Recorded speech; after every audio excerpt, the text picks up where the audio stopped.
Welcome to Art Bell Somewhere in Time. Tonight featuring Coast to Coast AM from September 7th, 1999. From the high desert, the great American Southwest, I bid you all good evening and or good morning, wherever you may be in this great land of ours and beyond. Out west from the Tahitian and Hawaiian Islands, eastward to the Caribbean and the U.S. Virgin Islands, south into South America, north all the way to the pole, and worldwide on the Internet. This is Coast to Coast AM. I'm Art Bell. Good morning.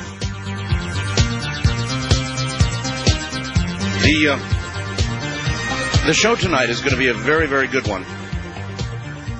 So we'll get to that shortly.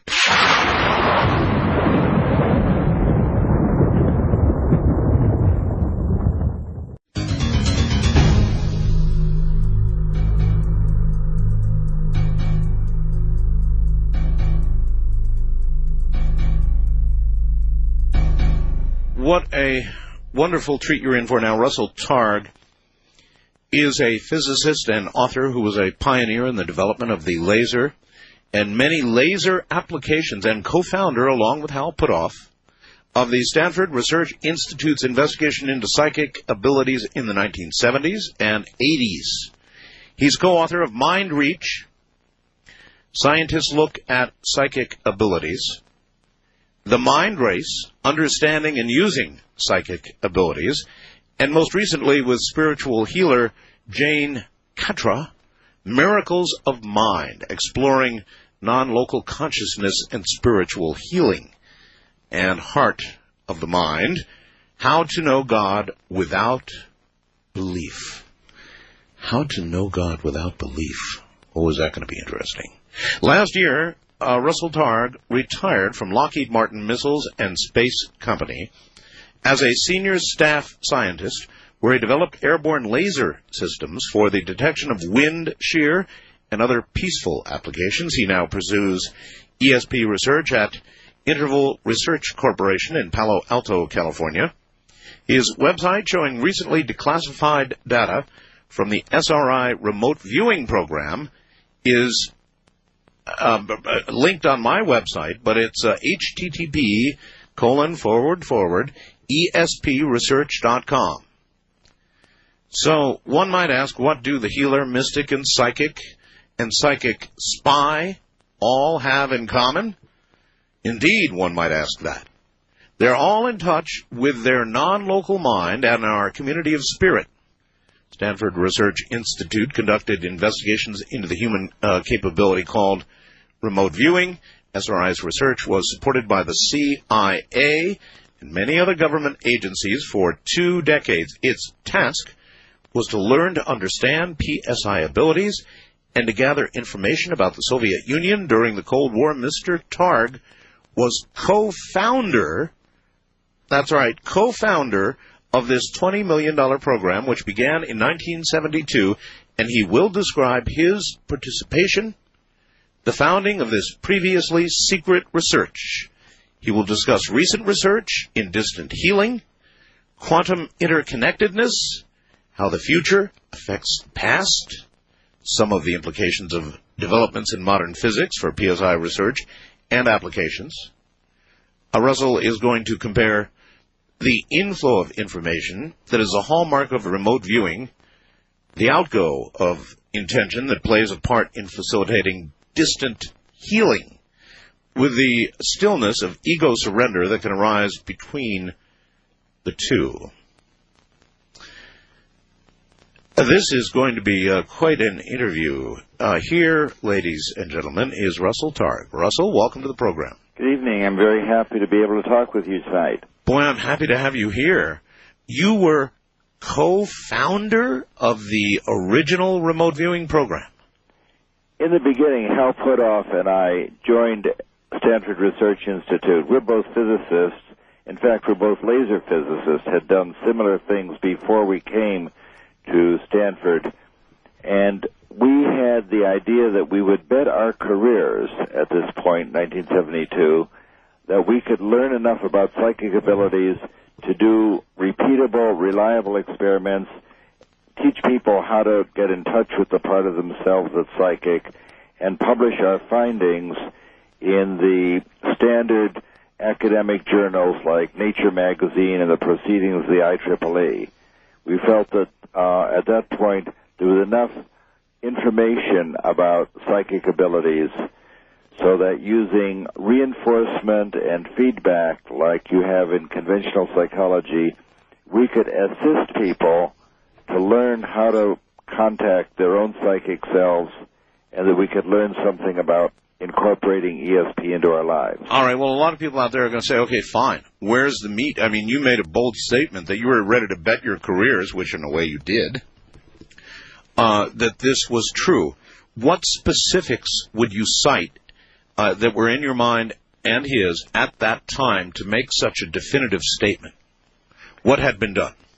Well, at that time, there were a lot of experiments that had been done at Duke University by J.B. Rhine with card guessing, and people were able to guess significantly more cards right than you would expect by chance. This work is well known, but in the end, although people showed a lot of ESP, that ability declined, and it's as though J.B. Rhine, through boredom, having people guessing cards, discovered that it was possible to extinguish ESP in the laboratory. And that's, of course, not at all what his plan was. So we tried to use much more interesting materials. Well, what's your best guess? To extinguish ESP ability in the laboratory, what's your best guess about what in the environment of a laboratory would do that? You have to motivate a person to stretch themselves, to get in touch with the part of themselves that is psychic, quiet their mind, and be able to expand their awareness to take part in the abilities that are available. And you have to pay attention to the people one by one and not run them like rats through an experiment. For the decade I was at SRI, we worked with a wide variety of people: government scientists, skeptical CIA engineers, cabinet-level visitors from the high-level government, and SRI scientists who were overseeing our program, and Army officers. And each one of those was treated with respect as an individual, special person. We would just do 1 or 2 trials with them a day, where they would have to describe what it looked like and what was going on at a distant location where somebody else was hiding. And our surprising finding is that psychic abilities is a latent ability, like a musical ability. Most people have that, and with a little guidance and a little permission, almost all people can learn to develop psychic abilities. I can't carry a tune, Russell.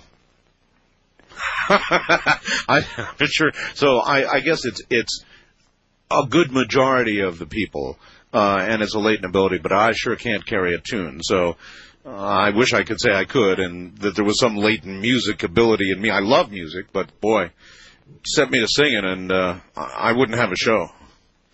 Well, what's surprising is that if you love to listen to music, and somebody will teach you to read music, then it's quite surprising, and I had this experience not too long ago, that even a fairly unmusical person can find that he's playing a little Mozart or a little Bach on the piano just if he expends the effort.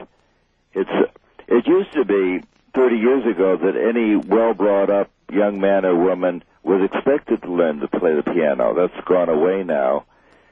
But just as psychic abilities are latent in us, we have taught at SRI dozens and dozens of people how to separate out the psychic noise, which we can talk about later. Russell, are you familiar now? I believe this is an offshoot of Stanford's research, but are you aware of the software program that is out there that allows you to try to sit there and affect a random number generator? I'm sure you know about that.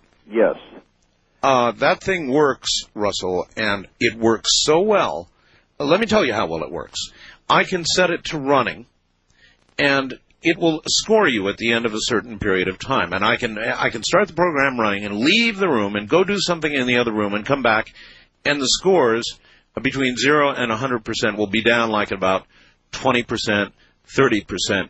consistently, Russell, but when I sit there and I try to manipulate the photographs in that software program, I consistently come up with 80, 85, 90, even 95% every single time. What do you attribute that to?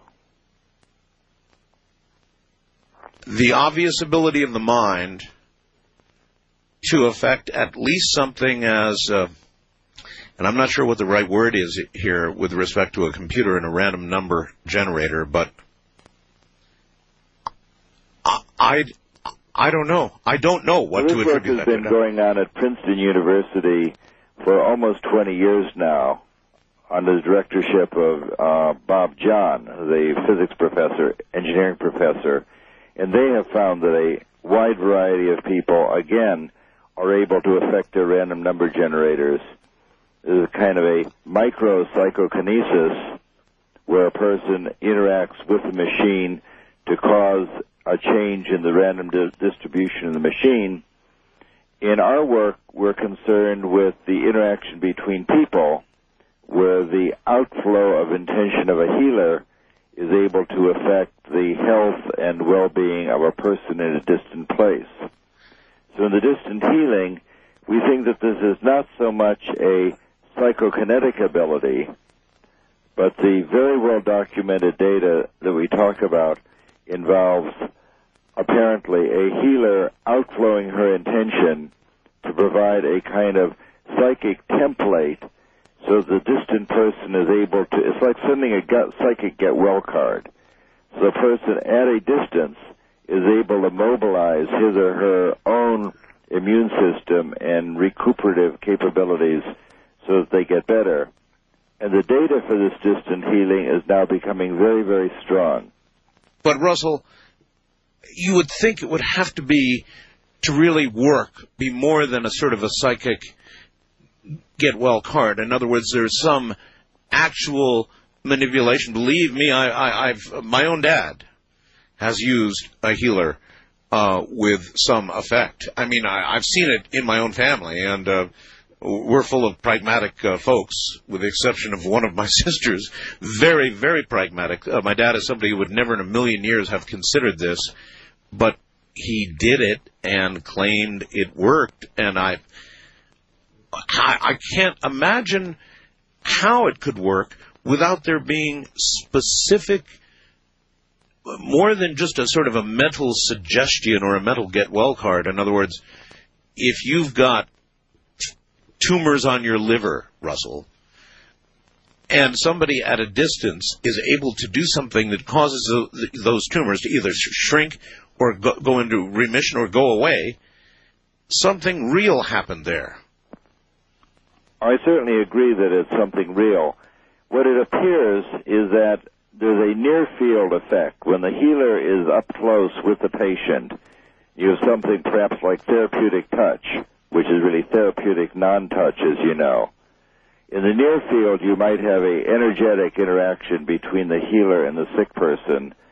But the interesting observation from the published data now is that healers all over the country can affect sick people who are thousands of miles away, and the distance between them doesn't make any difference. See, it blows me away, because of all the people that I've talked to with regard to remote viewing, I've always asked about the ability to remotely affect something. And at that point, almost every single remote viewer has backed away a million miles an hour, and they say, I don't think that can be done. We don't know anything about it. And yet remote healing seems to use the same rough medium and does, in fact, have an effect. I agree with you. In our first book, In Miracles of Mind, Jane and I got together because she is a spiritual healer and I'm as a remote viewing teacher. We felt that there was a commonality between these two things. Many people want us to write two books. Why don't Russell write about psychic spying and Jane write about spiritual healing?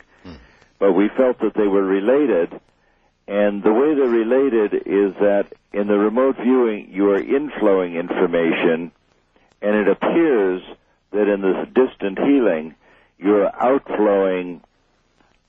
It's hard to say that there's a feeling that you're outflowing psychic energy, but the data really don't support that. The data indicate that the distant healing, which can span the continent, the only way we know that you can have connections spanning thousands of miles with no change in effect with distance is not to have it an energetic. If you've got a psychic searchlight in Chicago, it's going to be very hard for you to affect somebody in San Francisco to the same extent as somebody across the room. It doesn't make sense. But in the remote viewing and the psychic perception data that we have, we know for a fact that you can see things 10,000 miles away equally well that you can see something across the room. Well, let me flat out ask you, it says here, you personally taught the first 6 Army intelligence officers from Fort Meade how to do remote viewing. Yes, that is true. How in heaven's name did you do that? I mean, at this point, it was a very new, dare we call it a science, field. Well, we had the inspiration of Ingo Swann, who taught us all how to do remote viewing. Ingo is without a doubt the father of remote viewing as we know it in America. Right. And we saw him do that. And we also saw Pat Price do it. Both of these men were a gift to the field. They were both incredible. Ingo, of course, is still alive. Pat is deceased. But both of these people were psychic superstars who showed us what remote viewing looks like. The next person that I worked with was Hella Hammond. The CIA wanted us to bring in a control person. They said, we've seen what Ingo and Pat Price can do. Yes. They can create architecturally accurate drawings of distant places, but these men are experienced psychics that use DSP in their lives. We want to see what an ordinary person does. And I chose Hella Hammond, who is a lifelong friend of mine, Life magazine photographer, and she promised me that she had not done any psychic stuff before. Right. And I remember sitting on the floor in our laboratory. Hal Puthoff had gone to hide someplace, and Hella and I, at that point, had to figure out what I'm going to tell her to do and provide the guidance that was really the hallmark of the work for the next 20 years. All right, hold it right there. We're at the bottom of the hour, so you take a brief break. Russell Targ is my guest, and you're in for, as I said, as you can see now, a real treat tonight. Going back to the genesis of the remote viewing program, Russell Targ with Hal Puthoff, with Ingo Swann, who indeed is the father of remote viewing, and by the way, lives just over the hill from me. I'm Art Bell, and this is Coast to Coast AM. You're listening to Art Bell, Somewhere in Time, on Premier Radio Networks. Tonight, an encore presentation of Coast to Coast AM from September 7th, 1999.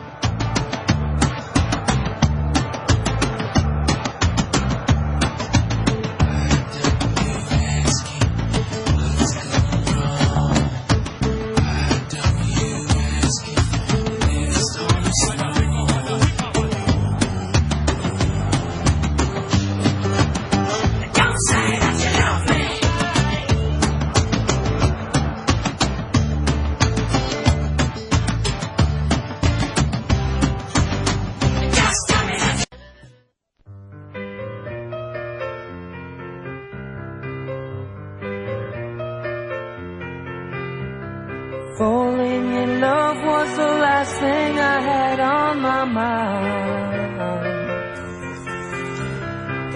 Holding you is a warmth that I thought I could never find. Just trying to decide, I'll stay by your side. I know I could cry, I just can't find the answers to the questions that keep going through my mind. Hey babe, isn't it time? It's your time to wait. Falling in love could be your mistake. Isn't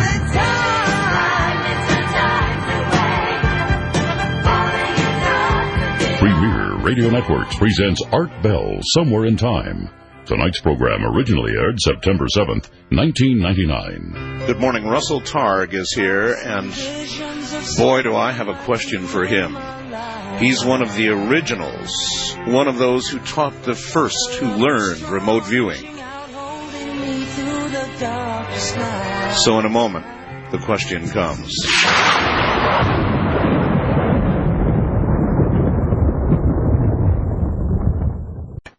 Now we take you back to the night of September 7th, 1999, on Art Bell, Somewhere in Time.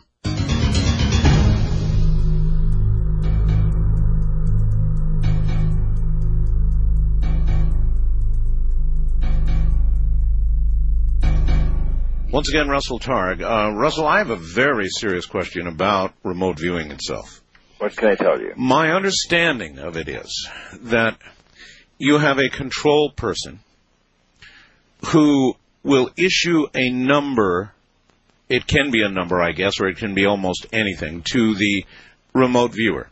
The remote viewer then, based on that, will attempt to visualize where a person is hiding or an object or, I don't know, something at a distance, and then to actually perhaps even sketch what it is. Is that roughly accurate? Yeah, we call that a monitor. If I were interviewing you, I might say, I've got a very unusual item in my hand right now. And I would just say to you, I have an interesting object.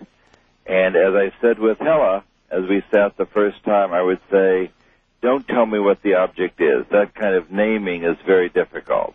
The analysis and memory and imagination are the enemies of psychic ability. Don't tell me what I've got. Just tell me about your mental pictures, the shapes and the forms and the feelings that come to you. All right. Here's my question. How are you able to discern that the remote viewer is in fact discerning or getting this information through the remote viewing process that we all know you worked on for 20 years versus some sort of mental communion between the control and the remote viewer? Oh, because in most of the work we did, well, there are several answers to that. In the work we did at SRI, the outbound experimenter would be hidden away somewhere and we don't know where he is. So that neither I as an interviewer nor my viewer of the day had any idea at all where the people had gone. Well, then what was the job of the controller? The job of the controller sounds a little controlling to me. I was an interviewer. Interviewer, okay. And I'm trying to get the person to describe their mental pictures to me rather than to guess where it is. In the San Francisco Bay Area, the person wants to say, I know where they've gone. They've gone to the Golden Gate Bridge, or they've gone to some other famous thing. And I have to say, no, don't guess where they are. Just tell me about your mental pictures. Tell me what are you experiencing. Right. And my goal is to keep the person in touch with their experience. And you... And keep them from guessing. And you don't know yourself. Oh, of course not. I don't know. I not only don't know where they've gone, but I don't even know where they might have gone. See, off to the side, this is a kind of lesson. If you're looking for a psychic as you walk down the avenue and you want a fortune teller, and you go into Madame Catherine's salon, right, and you say, let me tell you about myself. My name is Art, and I live in wherever I live. And she says, well, tell me what's your problem. That woman is not really a psychic. The real psychic will say, no, don't tell me anything. I don't want to know anything, because everything you tell her makes her job harder. So she wants to work with a blank slate and know nothing. So a real psychic does not go on a fishing expedition. They don't want to know anything. Doesn't want to know anything. So when I'm interviewing you in a real remote viewing experiment, I don't have an object in my hand. Somebody has dropped a box on the table between us, and I will then guide you to describe your mental impressions with regard to what's in the box. And we're each ignorant of what's there. Neither of us have any idea what's there. And it's between you and what's in the box and your experience at a later time when you get to see what's in the box. So you do have two channels open, that you have a connection between the object in the box as it sits right now, which we call a clairvoyant connection. Yes. And you also have the powerful connection of your experience in a little while, because we know that you're able to describe objects that are not yet chosen, and you can see those just as well. If you have a precognitive dream, if you have a dream tonight about an elephant walking across the path in front of your house, you say, my God, I've never seen such a thing, I've never had such a dream, that's really amazing. And then the next afternoon, the circus comes to town, the elephant gets loose and walks across your path. We would say that Wednesday afternoon's elephant was the cause of your dream the previous night. Your experience of the elephant at a later time caused you to have the dream of the elephant on Tuesday night. At a later, but that's time travel. It's time travel of your awareness. Your awareness is unlimited in what it can experience. You can describe and experience things that are in the physical distance or also in the physical future. All right. And this is a very old idea, you realize. Oh, yes. In the very oldest of all scriptures, in the earliest Vedas, 2,500 years before Christ, the very first mystic who sat peacefully on a rock looked out and noticed that separation is an illusion, that we are not separated from other things, and in particular, we're not separated from one another. And all religions came from that idea that we're all connected to each other. Okay. I want to describe something to you, and you tell me what this was. This was, 2 years ago on the program, and we were discussing remote viewing, and I didn't have a very good concept in my own mind of what remote viewing really was, I guess, but I wanted to try an experiment. So I took an object here in the house, and I put it in a specific place, and I said, all right, all of you out there, draw this object. And I got about a gazillion wrong drawings, but here's the big but.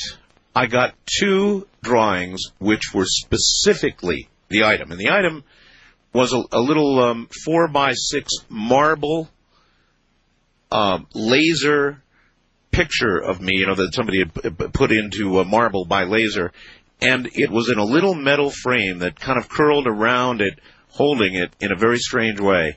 And Russell, 2 people sent me exact drawings of the marble photograph with the metal curving in exactly the way that it was. And then there was one additional thing. My wife and I both felt almost violated during the time this experiment was going on, which was, I don't know, about an hour and a half, something like that. It's like you could feel 1,000 eyes around you. Now, maybe we were setting ourselves up to feel that, but I'm telling you, it was palpable. You could feel it. It's like there was presence all around us. I completely believe that. That's a very popular experiment, as you may know. It's called distance staring. Now, originally, this is a kind of guy kind of experiment, because guys have the idea that if you stare at the back of a woman's neck in the theater, you can make her turn around. I'm sure you've heard that before. No, I haven't. That's sort of... Now I want to try it. But out of that came a very easy to replicate scientific experiment where you have a person sitting quietly in a soundproof room with electrodes connected to a couple of fingers so you can measure his or her skin resistance. Uh-huh. And you have a video camera looking at that person. Then in another room, you have a viewer looking at the video so that he can see the person. And then on a random schedule, sometimes he will and sometimes he will not look at the video at the television. So some of the time, to make it concrete, some of the time the guy is staring at the woman and sometimes he's not. And what we have shown in work at Mind Science Foundation in Texas and at work at SRI and all over the world, this staring experiment is during those periods where the person's video image is being attended to, you get a change in skin resistance and also blood volume. So the person's physiology is aware that somebody is attending to them. And then this has been very, very well replicated, this kind of distant staring. You don't even have to be physically staring at the person if you're just attending to the image. So you're feeling that millions of people were looking in on your house and you had that experience. I can certainly concur that that's a likely thing to have happen to you. Okay. Then let me give you one more. I should say the Russians were interested during the Cold War in using that. The Russians were very interested in behavior modification. So they wanted to know if they could have a powerful psychic look at the image of a foreign leader on television and affect the health of that leader. Yeah. Well, yes. So it's another kind of malevolent distant staring. In your opinion, would such a thing be possible? I wouldn't be surprised if you could confuse I don't think you'd make a person sick, because I think that healing energy is basically a loving energy. But I think that a person staring at somebody else who's unsuspected might indeed confuse him. But in what other area of physics can we talk about energy that cannot be used for good and evil, just words, but so we can have the discussion, good and evil?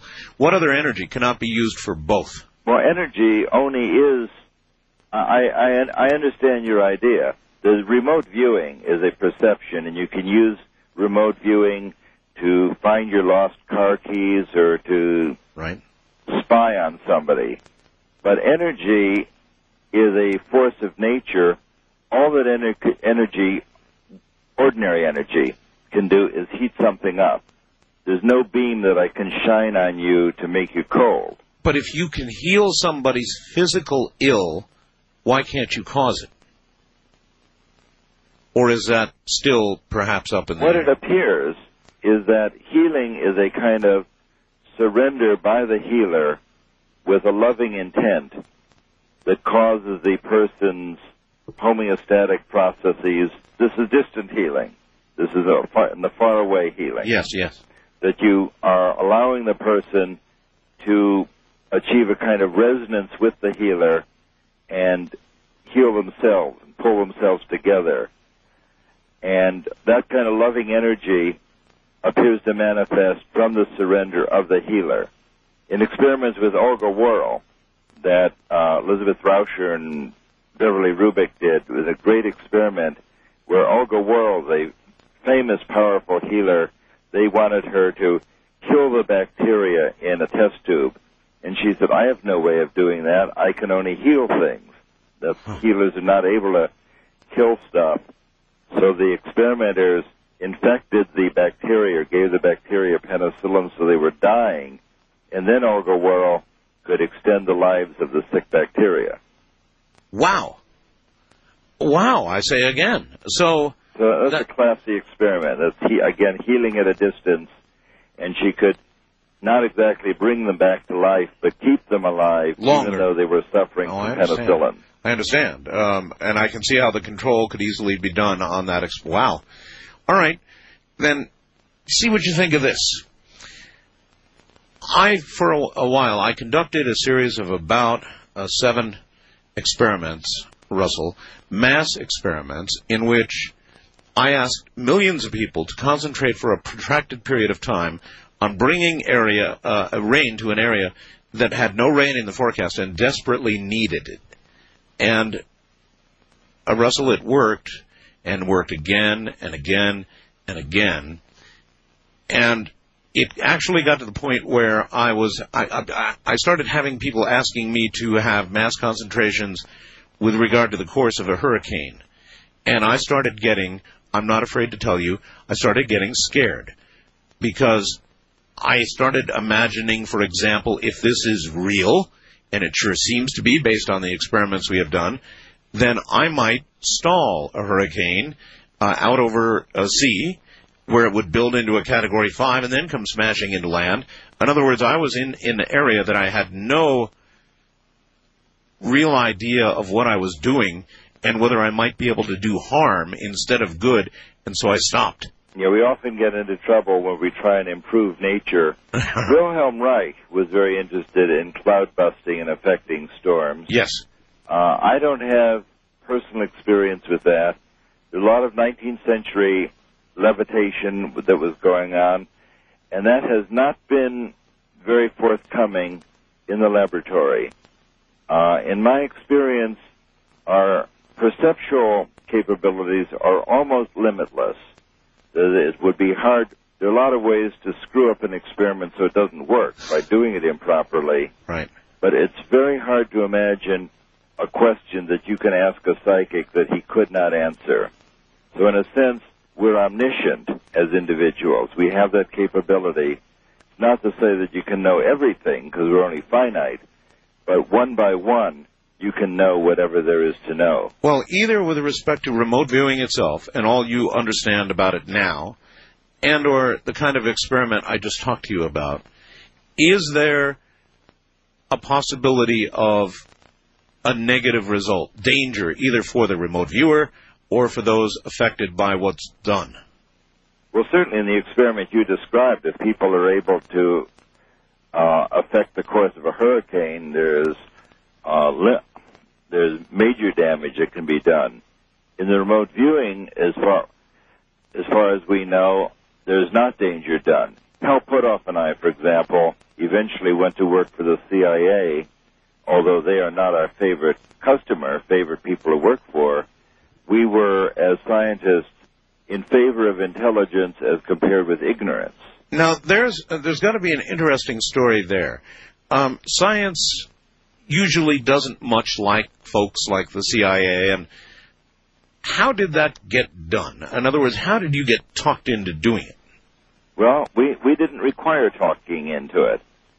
We had been describing distant churches and distant swimming pools with great accuracy and preparing to write a paper for the Institute of Electrical Engineers, talking for the first time about the ability to describe things thousands of miles away.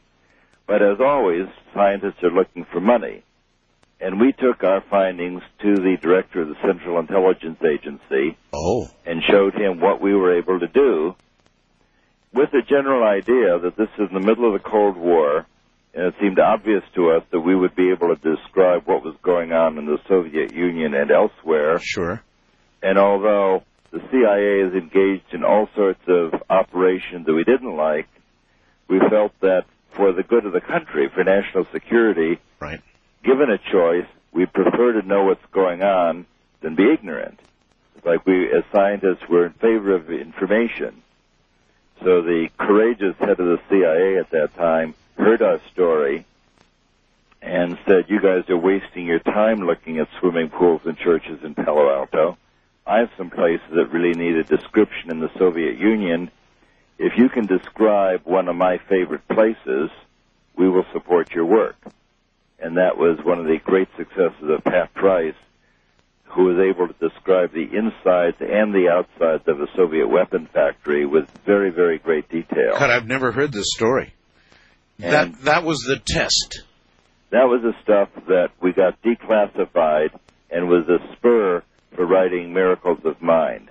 I got the material declassified through Freedom of Information to me so that I was able to publish the description of the remote viewing work that we did for the CIA and the drawings that Pat Price made.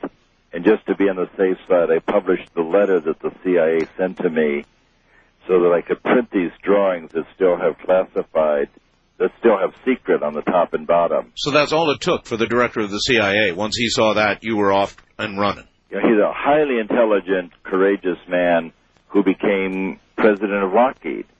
So when the SRI program quieted down, I went to Lockheed as a laser physicist, and he went to Lockheed as president. So we continued our association for another decade. I understand. All right, Russell, hold it right there. You've got a good break. We're at the top of the hour. Well, there's a little piece of history that I had never heard before.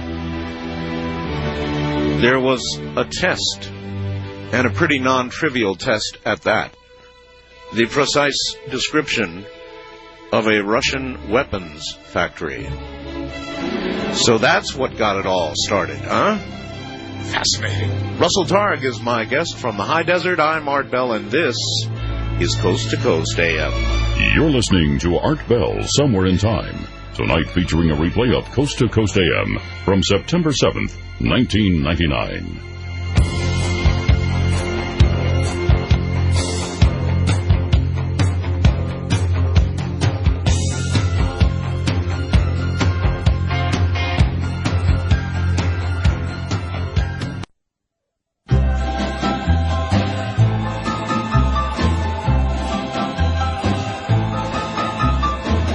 Every night I hope and pray a dream lover will come my way, a girl to hold in my arms and know the magic of her charms. 'Cause I want a girl to call my own. I want a dream lover so I don't have to dream alone.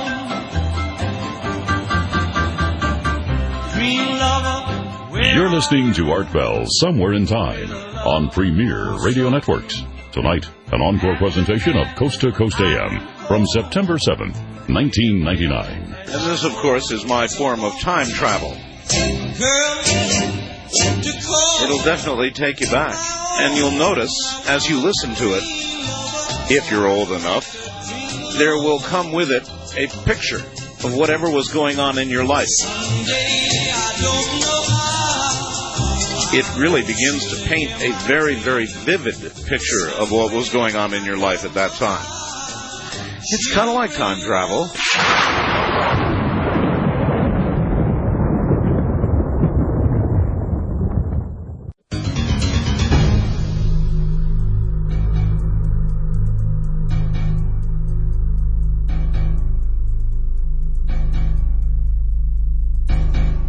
Well, tomorrow night, Betty Eadie, who's nationally known, is an incredibly talented psychic, actually, who writes about the afterlife, very specifically about the afterlife, has written a book called The Ripple Effect. I don't know if that would be the Reading Ripple or not, but it's called The Ripple Effect, and we'll ask her about that.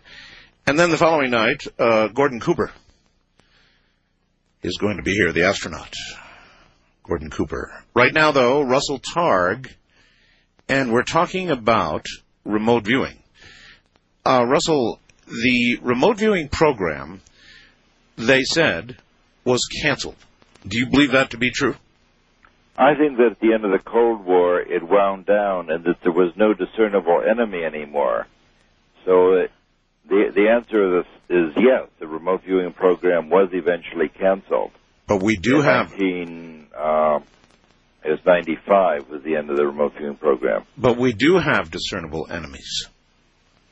Well, we have no principal enemy who's threatening to end the world as we know it. No, that's true.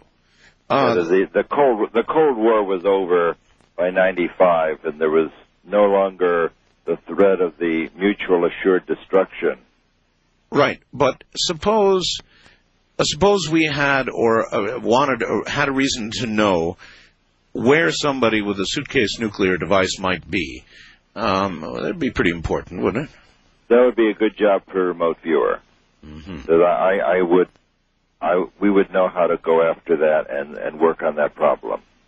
Well, we have the ability to describe things that are going on in the distance, often with surprising accuracy.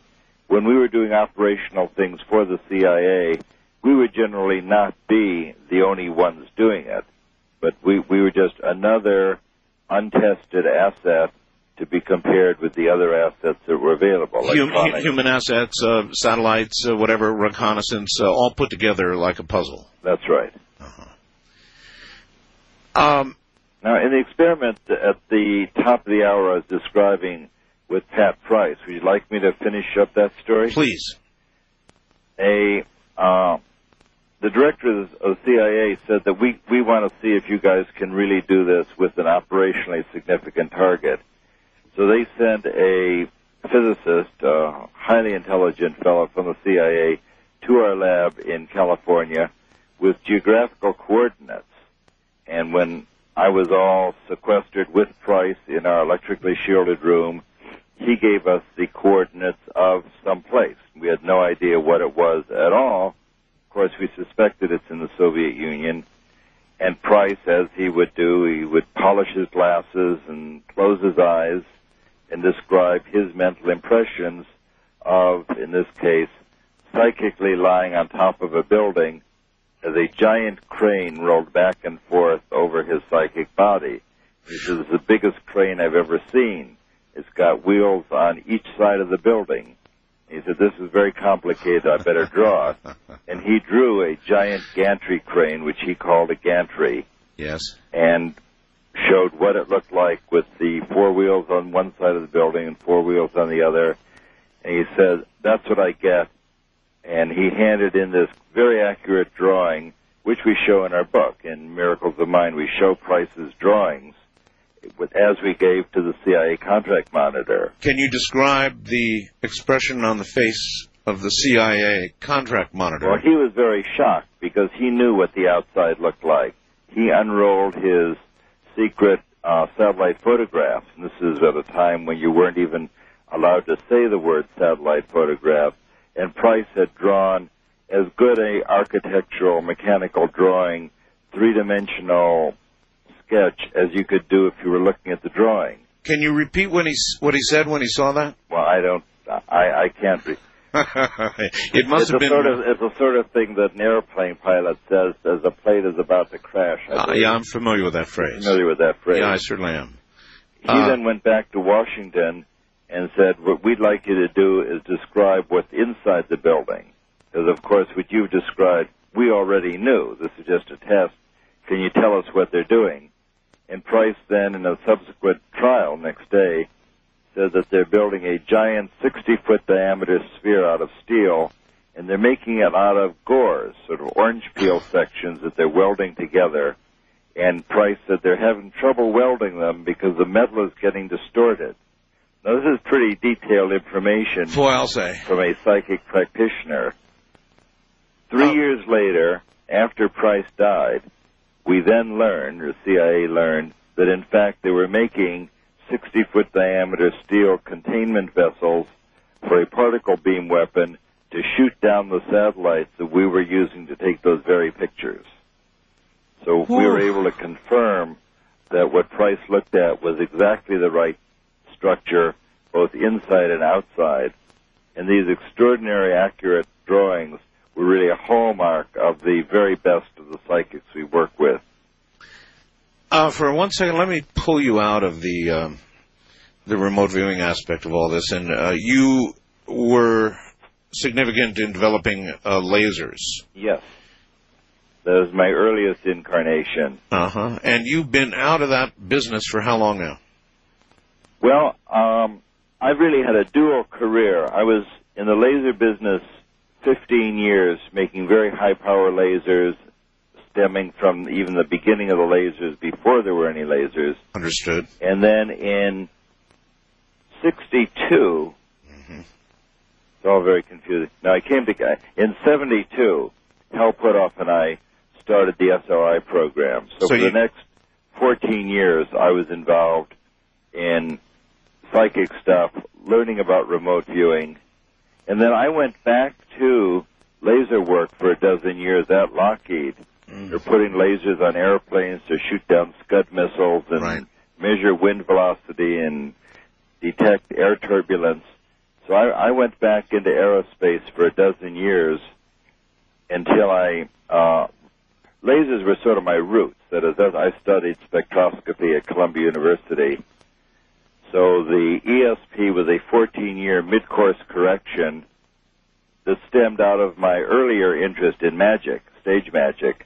And I am again now doing research in extrasensory perception, investigating how the future affects the past. My laser question would be, yes, and you don't have to answer this because you may have direct knowledge that would make it inappropriate for you to answer. But if you were to speculate about what laser capability technology level we have now reached, perhaps even from orbit, what do you imagine our capabilities to be now?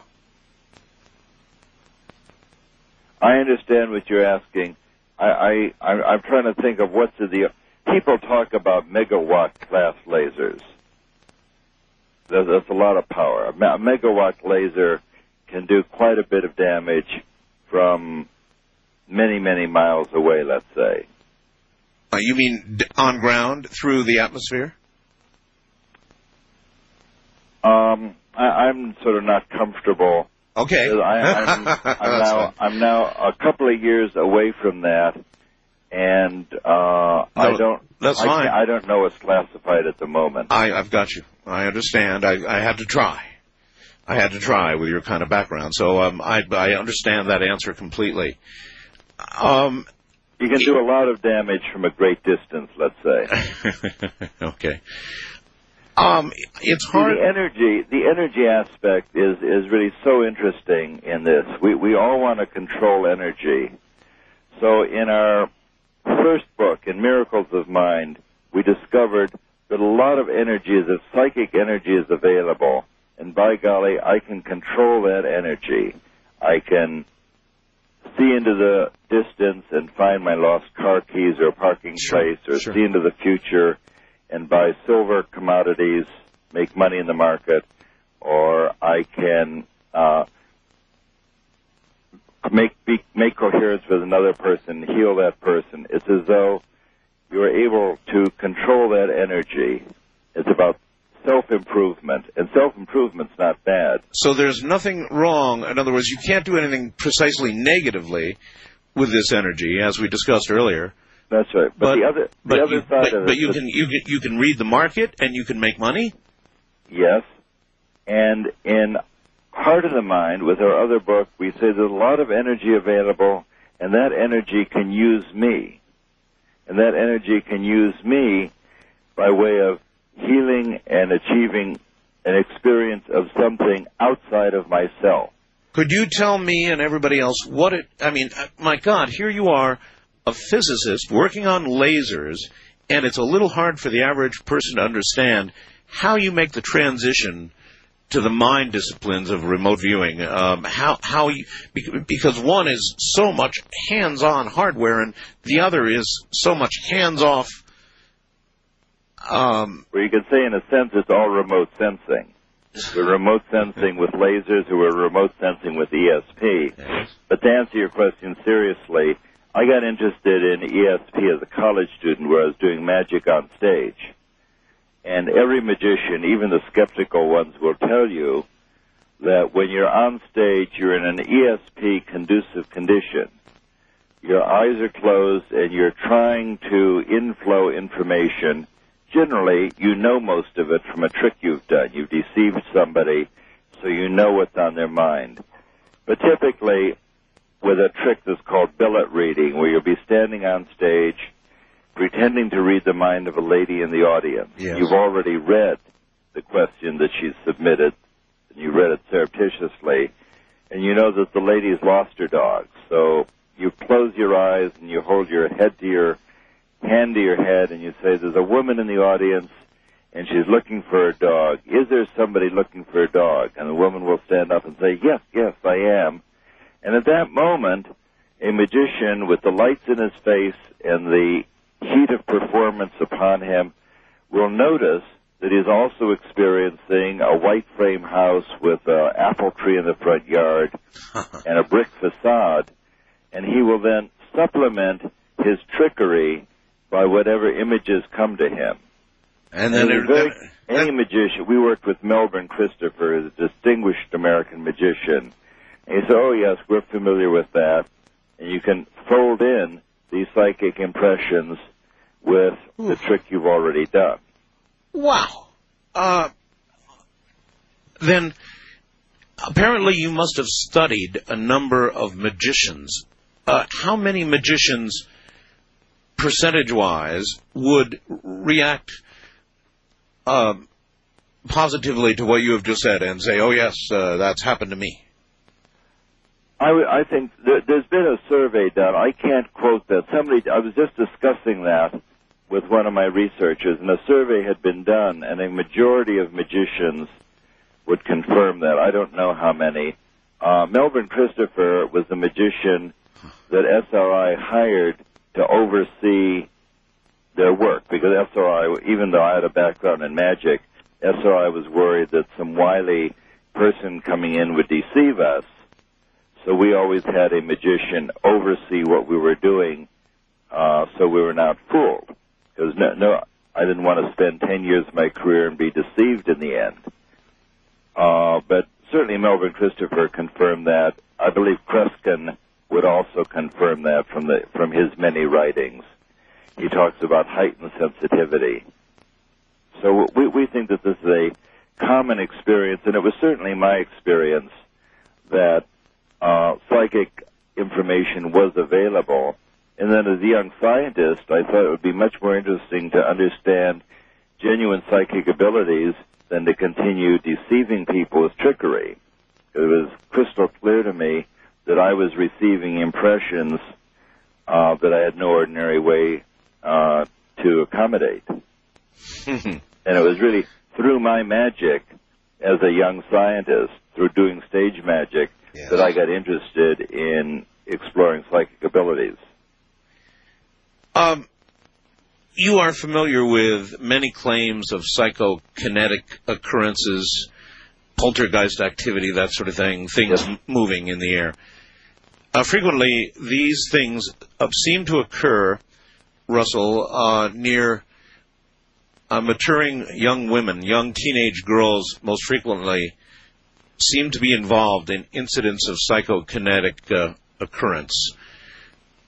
Do you have any thoughts on that, or do you think that it's all a bunch of baloney with regard to claims made of, things actually physically moved with the mind? Now, I think that things probably move physically. In fact, I have a book in my hand by Ingo Swann called Psychic Sexuality. His whole book that he just published privately talks about the energy that's associated with sexuality, whether it's repressed or manifest.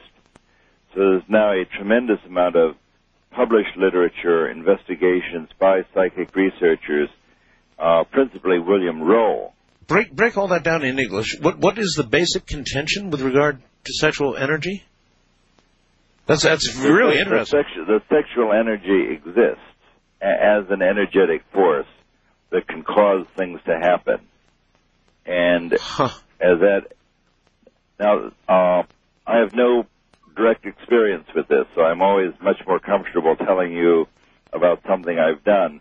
But there's a whole literature in the parapsychological field of repeated psychokinesis associated with individuals, and they're generally teenagers, boys or girls. That's right. Incidentally. Raging hormones, right? Raging hormones.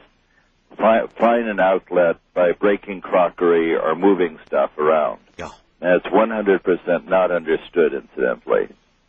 I should say, as a physicist, when I came to Stanford after a decade at SRI, we had made great progress in understanding the psychology of psychic abilities, teaching people how to get in touch with the part of themselves that's psychic. But we had not learned a darn thing about the physics. And since Hal Puthoff and I were both physicists, that was quite disappointing. Do you believe in evolution? In evolution? Yes. I think the evidence for evolution is overwhelming. Okay, all right, fine. Do you think that the abilities that we're discussing tonight are increasing with evolutionary ticks of the clock, or whether, in fact, we're in the process of more or less losing it through the distractions of the modern world? I think that it's a two-part question. I think, yes, we're losing it through the distraction of the modern world. Whether or not we have more psychic capability than the earliest Cro-Magnon, I don't know. Certainly, we have the capabilities available today that were manifest by the great mystics thousands of years ago. But I think that with the noise of television and distractions and the Internet, we live lives in such a way as we need never have another quiet moment. And in order to get in touch with the part of yourself that's psychic, you absolutely must get quiet. As in the new book, in Heart of the Mind, we talk about how Carl Sagan spent his entire life searching for God. In each of his books, he talks about the search for God. It was always unsuccessful. He turned over every rock. And the reason this great intellect, this great astronomer, could not find God, in our opinion, is he would never be quiet. All right, hold it. In order to have that experience, you must be quiet. Hold it right there, because I've got more I wish to ask you about Carl Sagan. Russell Targ is here, a physicist and a very prolific author. You can check him out on my website right now. I'm Art Bell. This is Coast to Coast AM. You're listening to Art Bell Somewhere in Time on Premier Radio Networks. Tonight, an encore presentation of Coast to Coast AM from September 7th, 1999.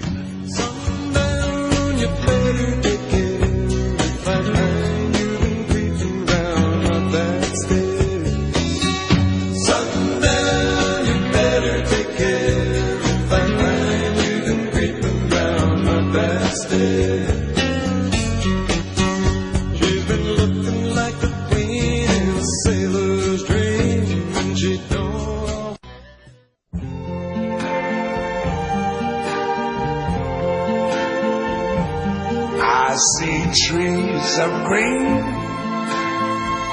red roses too. I see them bloom for me and you. And I think to myself, what a wonderful world.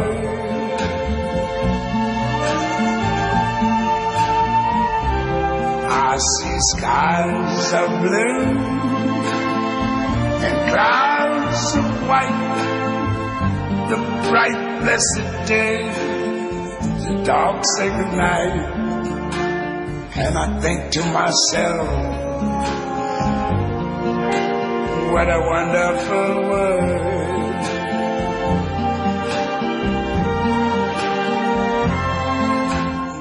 You're listening to Art Bell Somewhere in Time. Tonight featuring a replay of Coast to Coast AM from September 7th, 1999. Russell Targ is my guest. He's a physicist. He developed the laser early on. Spent a lot of years with that. Real hands-on work. Then, one of the initiators of the remote viewing program that America had for 20 years. Needless to say, he's a pretty interesting person. In a moment, we'll ask a little bit about Carl Sagan.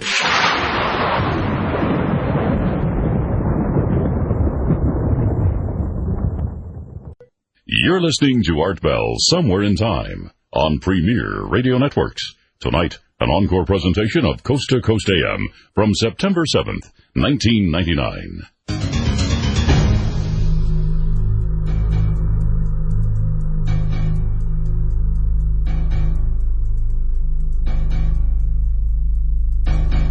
All right. Back now to Russell Targ. You mentioned Carl Sagan, Russell, the late Carl Sagan. The great astronomer.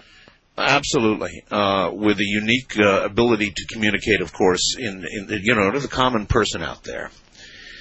An amazing man. But he has revealed something, I guess it was due to be revealed after his death, that he smoked marijuana. He was a proponent, a secret one, of marijuana. Moreover, he maintained that accounted for a great deal of his creativity, that he had very great creative spells while stoned, frankly. And it was a remarkable thing to have heard. Were you surprised by it? Well, anybody who was alive in the 1960s, 1970s probably investigated marijuana. It certainly that was not part of Sagan's general character as we knew it. But the interesting thing about marijuana and other drugs with regard to psychic abilities is that they make people feel very psychic, but in testing their psychic ability, it doesn't actually enhance their psychic ability. And in particular, in remote viewing is a kind of intellectual task in that you have to separate out your psychic noise, your imagination, and your memories. Yes. If you ask somebody what's in the box, they'll start guessing. Is it a piggy bank? Is it a paper clip? Right. Is it a dollar bill? Sure. You say, no, you can't do that. You've got to separate out your imagination. You've got to surrender your judgment analysis, because analysis is what makes us so capable as human beings. You have to quiet all of that chatter and begin to inflow the information.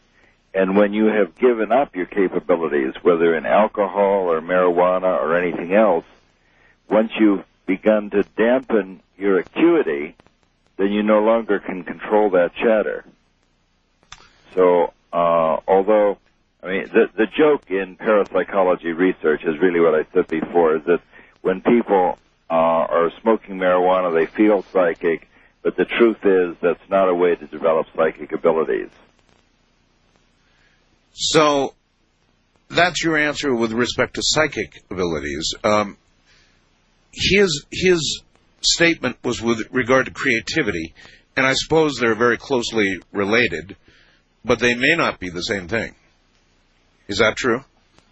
Do you think? Well, creativity usually comes when you start to surrender your judgment, when you take a step outside of your ordinary experiences. Are you, in effect, saying surrendering your ego? I'm exactly saying surrendering your ego.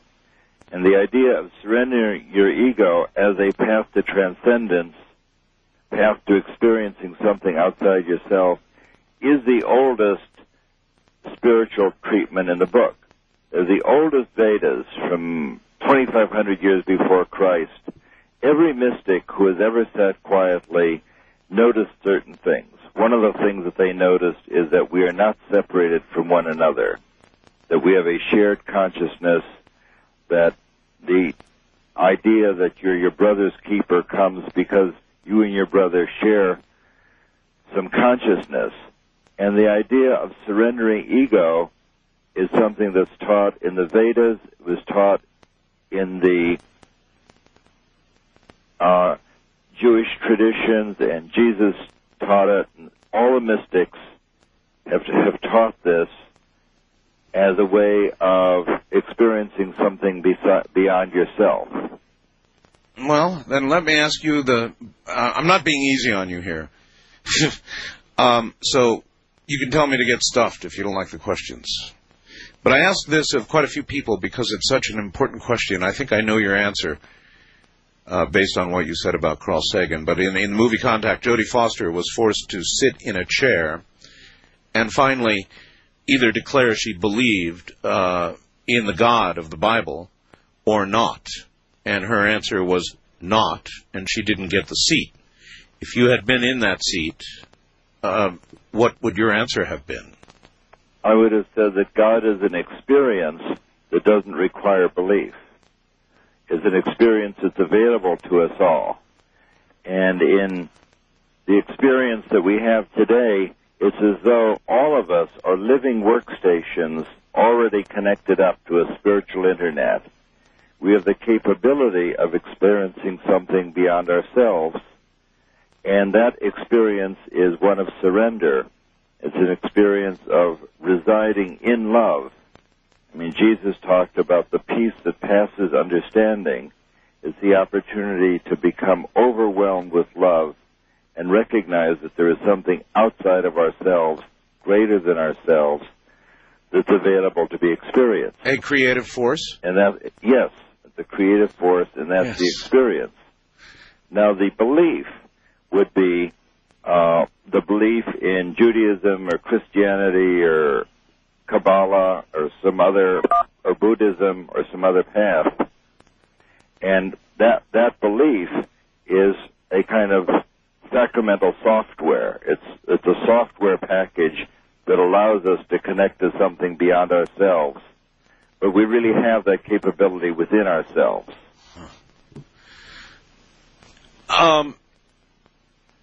And all the holy wars are fought between religious groups over software. Of course. It's over what path shall I follow, and it's a path to achieve that experience, that connection to God, that connection to something beyond yourself. Then that belief in God, that creative force, is available. It's available to the surrendered mind. And it was quite amazing. In Kabbalah, they say, in a Jewish mystic tradition, in order to experience God, you've got to annihilate the ego. And those happen to be the exact words that are used in Vedanta, where they say to experience something beyond yourself, you've got to surrender your story. You've got to give up the story that you keep telling people about who you are, and become part of something greater than who you are. And this is not belief, because I'm not saying that you should believe anything. The surprise is that the experience is available and does not require belief. And so that even...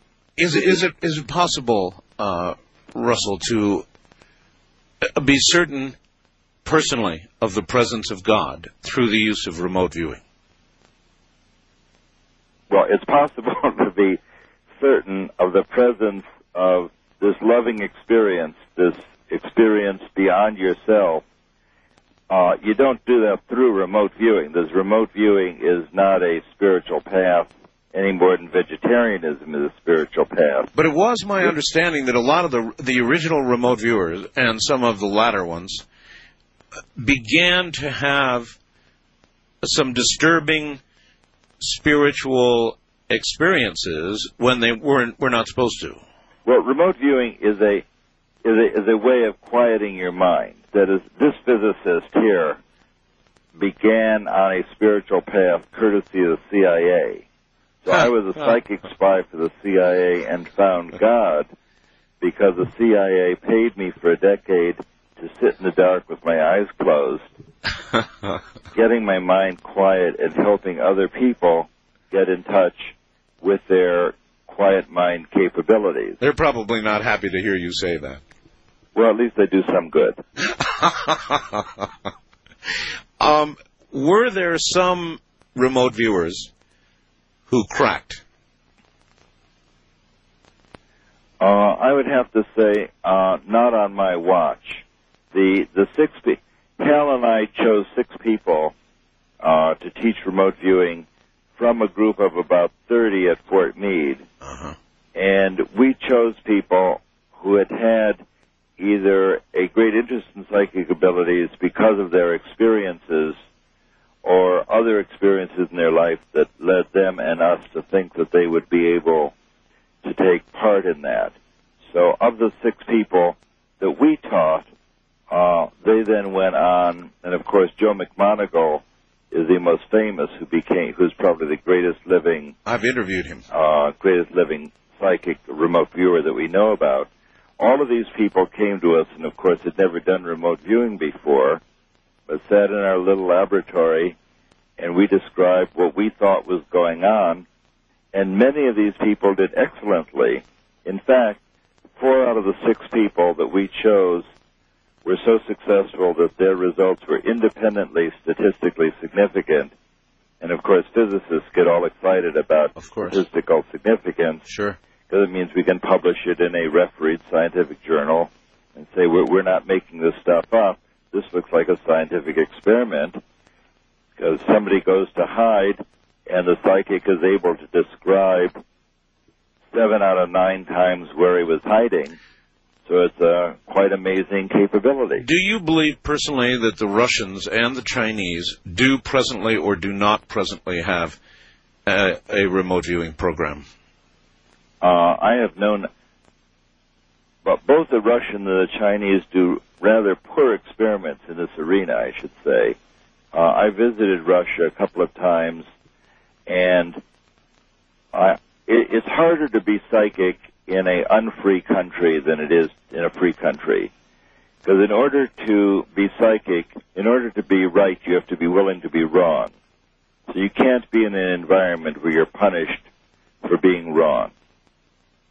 Interesting. So that although it's certainly conceivable that the Russians and the Chinese are currently doing psychic abilities, I think the reason that this thing sprang forward is because it's just easier to be psychic in California than it is in Moscow. It's just a more permissive environment. We considered the tens of millions of dollars in hardware at SRI in our lobby, in our laboratories, to be a kind of permission-giving device. We weren't using it in our research, but people would come into the lab and see millions of dollars worth of hardware lying around, so they would feel, we think, that SRI, this big wealthy institution, is giving me permission to be psychic. You told me that in the lab experiments with the cards, that the lab environment itself actually began to kill the ability of those doing the reading. Well, there are Correct. two reasons. One is that guessing cards is obviously a very boring task, and that's sort of the simple explanation. It is boring. But more than that, it goes back to Madame Catherine that we talked about an hour ago. If you know for a fact that the picture you're going to see is a circle, a square, or a star, and I say, oh, okay, Art, I'm going to show you a circle or a square or a star. What do you see? Right. I've created so much mental noise for you. You now have a stored picture of those images. So even a great psychic would have a very hard time separating out which one you're going to see. All right, so It's much easier to describe something of which you have no knowledge than something from a form set. And so, even in the lab setting or in the very strict military regime that the CIA would have certainly had, that the same killing of ability didn't occur. That's because we always had rich outdoor targets. That you're asking somebody to separate their consciousness from their body in a certain sense. Yes. And they're more able to do that. As Ingo Swann would always say, don't trivialize my ability. If you want me to separate my consciousness from my body, to expand my awareness, give me some worthwhile reason to do it. Don't ask me to describe some silly picture in an envelope. Mm-hmm. So that in all of our work at SRI, and the work that Jane Catherine and I have done subsequently, we always had real three-dimensional objects that give the person a kind of reward for going to the trouble to describe them. All right, well, here's something I've never understood about time travel and still don't. Maybe you can help me. It has been told to me by every remote viewer that I have interviewed that observing events or describing events in time, back in time or ahead in time, is part of what can be done. I agree with that. You do. Especially looking at things back in time is very complicated. In a nutshell, if you describe what happened 100 years ago, nobody knows whether it's true until you verify it, of course. Right. So one of the places you could have gotten the information is looking backwards 100 years in time. An easier place to get it is from the verification in your future. So it's just very hard to tell whether somebody actually looked back in time. But looking forward in time is very easy to verify. If we decide to show you an object of a particular kind, if the silver market goes up, we'll show you a different object if it goes down, and nobody on Earth knows what those objects could be, because silver doesn't trade until tomorrow, and you say, it looks to me like a soda bottle with a pink top, silver goes up, and we show you the target that the judge had chosen, and you get to see your soda bottle, that target had not been chosen until the future event occurred. So we know for a fact that the only place you could have gotten that information time after time is by looking into your future.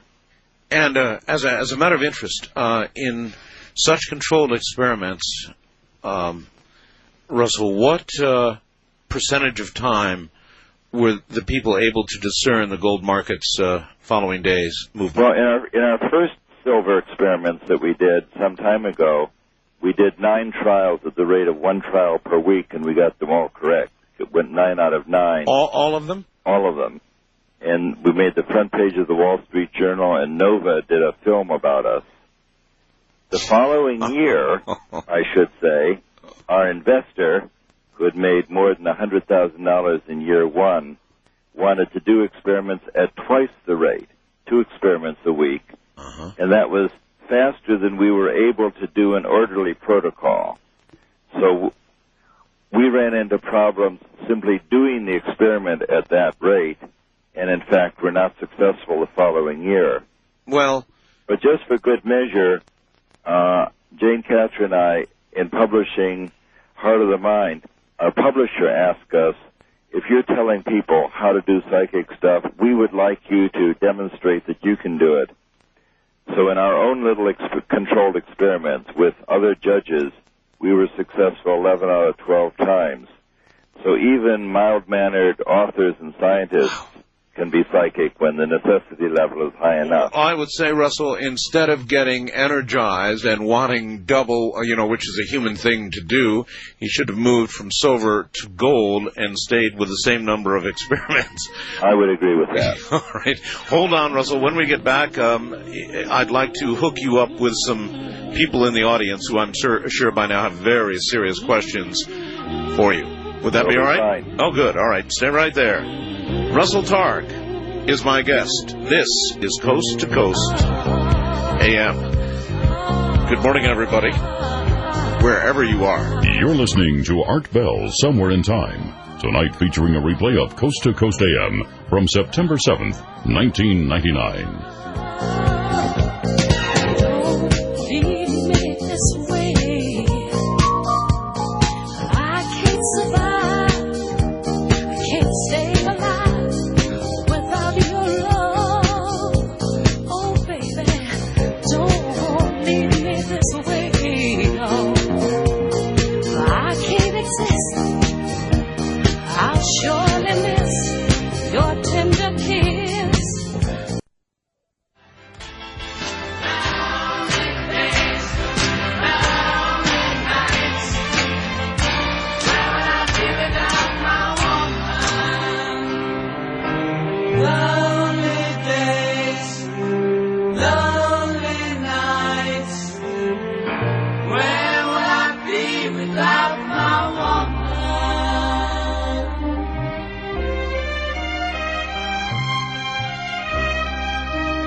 Premier Radio Networks presents Art Bell, Somewhere in Time. Tonight's program originally aired September 7th, 1999. Good morning, everybody.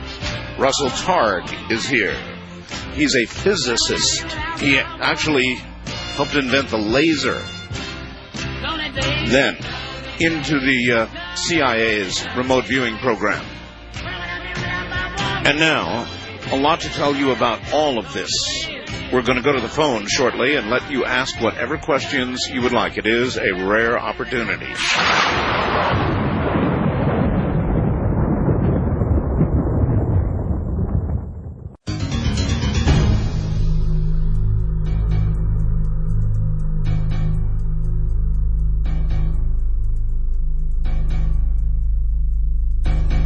All right, very briefly, because it's a kind of a setup and because it's interesting and because I think you ought to hear it, we're going to go to Florida.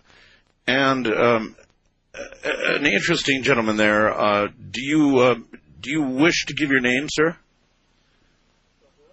Yes. Yeah. You don't mind giving your name? No, I don't care. Okay, your name is Randall Tomes. Uh-huh. And where are you in Florida, Randall? Right near the Kennedy Space Center. Near the Kennedy Space Center. And about an hour and a half ago, what did you observe? There was 3 lights up in the sky, and they were flying, not like you would see airplanes, just all over the place. The only thing that's close to it that I was going to ask you about, it might be someone could do this with lasers, but who would have lasers, to shine up in the clouds to reproduce? Let me ask you this: laser. In other words, it's either something extraterrestrial or it's somebody projecting. Yeah, it's something so fast. There's no way that it's anything that's aerobatic or like a plane or anything like that. Okay, and this was near the Kennedy Space Center. Oh yeah, It was more or less like in the southeast, like out over the ocean, but it was kind of hazy. But it was shining through the haze, and they were flying for about an hour. Well, my friend, circles, figure eights. Long enough for you to call a friend and say, "Go look at that." I'm sorry. Go ahead. I say long enough for you to call a friend and say, "Go look at that." Oh yeah. I had a friend come over to my house. He drove about 15 minutes, and we sat here and watched him for another 15. And I didn't even actually see it from the start. I came out and had seen them. I don't know how long they'd been flying out there. All right. Or what it was. Listen, sorry to awaken you, but I responded to your fax to me, and I wanted to get that on the air. Oh, yeah. All right. Thanks. Randall, thank you. All righty. Bye-bye. Good night. Russell, Yes? is going to cause me to ask you what, if anything, is known about whatever in the hell is flying in our skies that are reported, like this last gentleman, flashes over New Mexico that light up thousands of square miles. Really weird things going on in our skies. Has there ever been anything developed in remote viewing that tried to look at this phenomenon? Ingo Swann has described experiences with unidentified flying objects in his book called Penetrations. In our program, people did not see flying saucers. Certainly, there is definitely UFO experiences that is thousands or tens of thousands of people are having UFO experiences, but it's unclear what those experiences come from, whether from another dimension or from the future or from another planet. We just don't know that yet. I would say that nobody knows that yet, but it's obvious that there's some real phenomenon because thousands of people are having the experience. Fascinating. So Ingo Swann certainly has mentioned it. Oh, yeah. That is, he wrote a book called Penetrations, which talks about the experiences that he's had with UFOs. That's not my experience. I think that you have to be open for it or looking for it in order to have that experience. And I've seen a lot of amazing things in my life, but flying saucers, UFOs, are not part of that. All right. Let's take a few phone calls and see what might be out there. First-time caller line, you're on the air with Art Bell and Russell Targ. Hello. Hi, Rick Mazel, Albuquerque, Mexico. I'm a magician escape artist of 33 years. Oh, really? Okay. And did you say we're on live right now? We're on the air. Yes, we're on great. the air. Sure. Okay. Actually, I wanted to tell you how ESP had actually changed my entire life. Growing up as a magician escape artist, actually you tend to question everything as a magician. Tend to think maybe there's a trick to something or everything. And I used to have what I called the Amazing Randy mentality. He's a magician out there who says there is no such thing as ESP. And actually what had happened is, I remember this one kid asking me 18 years ago if I believed in it. And I thought really hard, and I said, well, no, not really. Well, actually it was about a week after that I was at a party, met this girl that I really liked, and she said she was into ESP. And, well, I thought that was kind of similar, to me being a magician, and was kind of interested, and I jokingly said, well, why don't I just guess your phone number? And she goes, yeah, why don't you do that?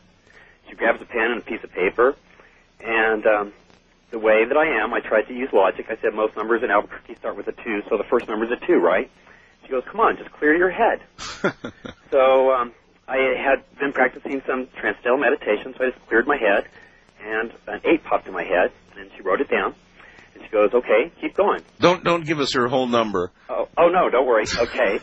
And then I remember 2 more numbers popped in my head, and I couldn't decide. And I told her, I can't really decide. Well, she goes, well, give me both of those numbers. So she wrote them down in that order. And then 2 more numbers popped in my head. I said, I can't decide. She goes, give me both. She wrote them down in that order. And then 2 more numbers, and she wrote them down in that order. Well, she hands me this piece of paper and goes, okay, give me a call tomorrow. And the first thing I thought is, darn, I thought we were really getting along, and now she's giving me the line.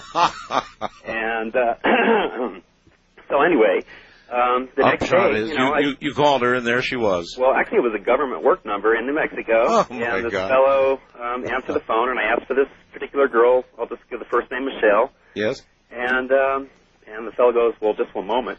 So then I'm thinking at that point, even still, there's lots of girls with that name. True. And then she came on and said, hey, this is Michelle, remember me from the party? And I said, you remember me from the party last night, this Rick? And she's like, yeah, hey, how's it going? And actually, well, anyway. It shows you can be psychic when the necessity level is high enough. Right. And I have to tell you that, I kind of grew up not really being a real believer in God. I kind of needed more proof and stuff, and this just kind of really opened the doors that there are other dimensions.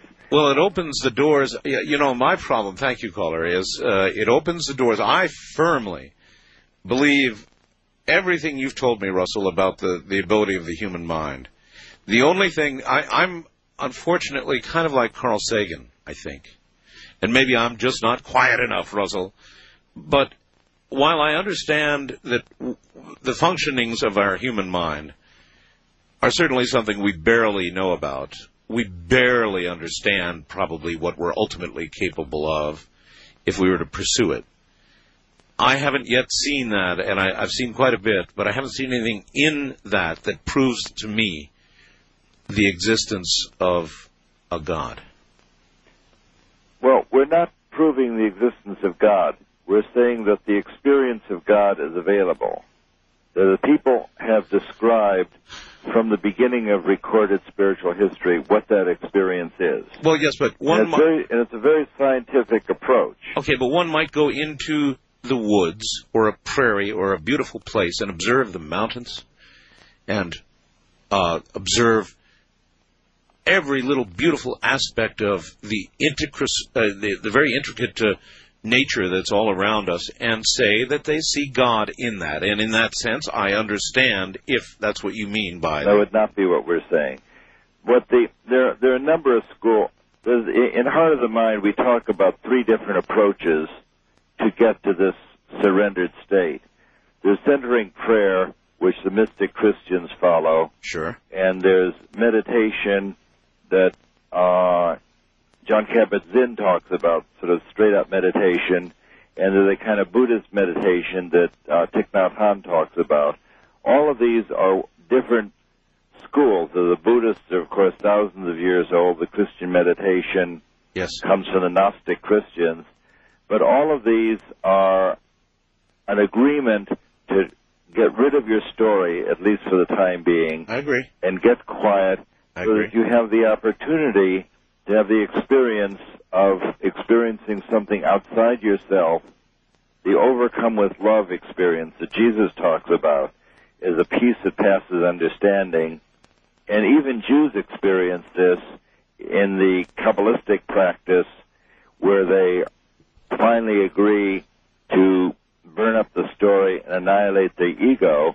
And it's a very scientific approach, Art, that is, all of these people say, if you will get quiet, if you will learn to meditate, and you will then have certain experiences, why don't you devote a little time to this? It's like a lab experiment. You don't have to believe anything. Just quiet yourself, surrender your story, look for something outside of yourself, and then report back what you experience. And historically, over thousands of years, people have the opportunity to reside in love, to be overcome with love. And it's hard to believe this is beyond boyfriends and girlfriends. No, it's not, Russell. I felt it. I had this, I've I've done a million programs on out-of-body experiences. And in Paris, France, when I was on vacation, I had one. It was instant. It was unwelcome. It was I don't know about unwelcome. It was, I had no precursor. It just flat happened. And I was suddenly up above Paris, not particularly paying attention to it at all, in this state of ecstasy that I can't even describe it. Words would never describe it. And it so shocked me and surprised me that I popped right back in, and I felt it for that moment. But Russell, I don't know that incredible thing that happened to me to be anything that is not a function of a living human mind. The oceanic, well, it is a function of a living human mind, yeah. But what you experience is an oceanic feeling of connection with one another, yes, in which you are out of space and out of time. Yes. Kabir, the mystic writer, said that he had this experience for 15 seconds and devoted the rest of his life to honoring that experience. It's not that he was enlightened, in touch with God for his entire life, but he had a flash, right, an insight, a transcendent experience that changed his life. And the reward for this kind of practice is not that we all become enlightened, but that we have occasional awake experiences where we can reside in gratitude rather than in fear. If you can move from fear to gratitude, then you're on the way to residing in love, which is where we'd like to be, I think. Huh. Do you believe that consciousness of any sort survives physical death? Oh, yeah. Now, of course, Carl Sagan knows the answer to that now. He does now, but he can't tell us. But he can't tell us. The scientific evidence is really very good that something survives. And that's principally the evidence from Ian Stevenson, a psychiatrist at the University of Virginia, who has interviewed with his assistants thousands of children. And these children oftentimes report memories of previous lives that they still have. I know. We have a 5-year-old clamoring to be reunited with his wife or his mistress, or his wife and his mistress. I know. I've heard. And they go to another village, and he recognizes people, shows abilities that he had in his previous lives, and quite interesting, can often identify their murderer. And the murderers are then brought to justice and convicted based upon the circumstantial evidence that these children provide about the conditions of their death and where the implements are hidden and who killed them. So the evidence from Stevenson's many books is very convincing to me and a lot of other people that something does survive. But I wouldn't say a lot survives. I would encourage you... Okay, would you go so far as to say that an experience of the sort that I described to you and that we just talked about a few moments ago is as close in this life as you will ever get to death? Because that's what somebody told me after I described that experience to somebody. They said that's as close as you're ever going to get to dying. It certainly sounds like a kind of near-death experience. Very often, as you know, in near-death experiences, people change their lives because they then had a glimpse that there is something outside themselves. That's right, yes. And they go on what the Buddhists call the Bodhisattva path, where you have now had a unit of experience with God. You've an experience with something outside your physical body, and then you devote your life to trying to relieve suffering on the planet to help other people recognize that there is a different way of living. That's why people become missionaries. Which causes somebody like myself to wonder why only some are chosen to have this sort of Christmas future look at what could be and come back and correct their lives while others wallow forward until the very end unrepentant. I think in general you don't find that experience unless you look for it. If you have 100% of your attention focused on the material plane, concerned with bodies, sex, stuff, then you will unquestionably spend your time in desperation, fear, resentment, depression. You've got to spend, in my opinion, at least half your time giving and receiving love, and then you can move to gratitude and forgiveness, reside in love, and go on to these unitive experiences. But if you have to give up the focus on the material plane, because you don't find happiness on the material plane. What do you think? All you find on the material plane is material. Yep. What do you think a lot of your former colleagues would say to the last paragraphs you just laid upon us here? Well, I saw a lot of... I worked at Lockheed for a dozen years, which is pretty straight up... You bet. Old-fashioned aerospace. You bet. And I left Lockheed because I saw so much suffering and resentment there that I felt that was not an appropriate place for me to spend any more time. Because I felt that people working together must find a way to be respectful of one another so that it's possible to pursue a spiritual path.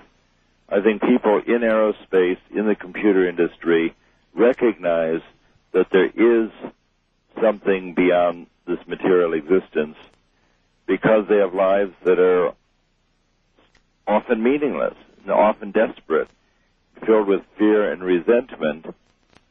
And as I live here in Silicon Valley, and the original subtitle of our book was How to Find Meaning, How to Find God in Silicon Valley.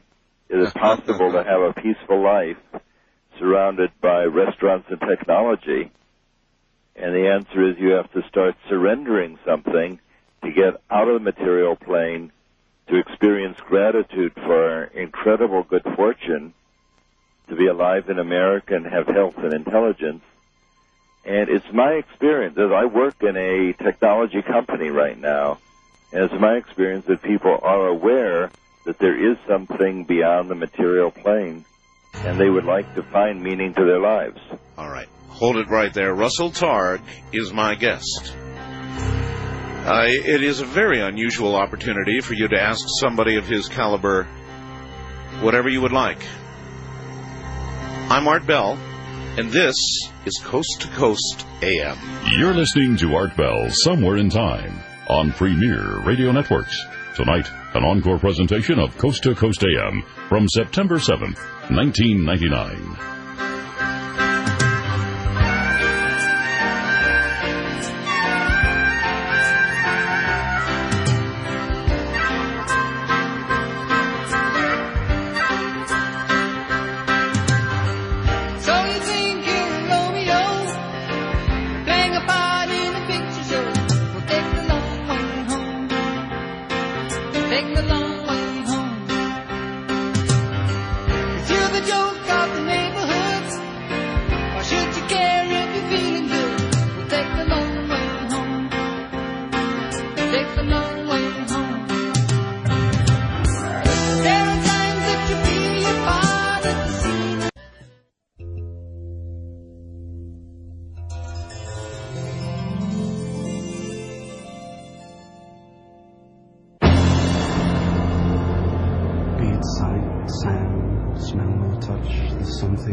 Inside that we need so much. The sight of a touch, or the scent of a sound, or the strength of an oak roots deep in the ground. The wonder of flowers to be covered and then to burst up through tarmac to the sun again, or to fly to the sun without burning a wing, to lie in a meadow and hear the grass sing, to have all these things in our memories stored, and to use them to help us to find.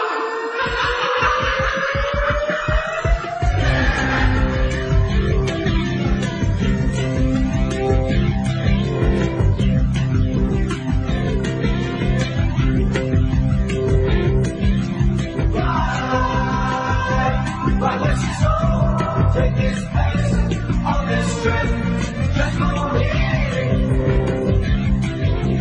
Ride, take a free ride, take a place.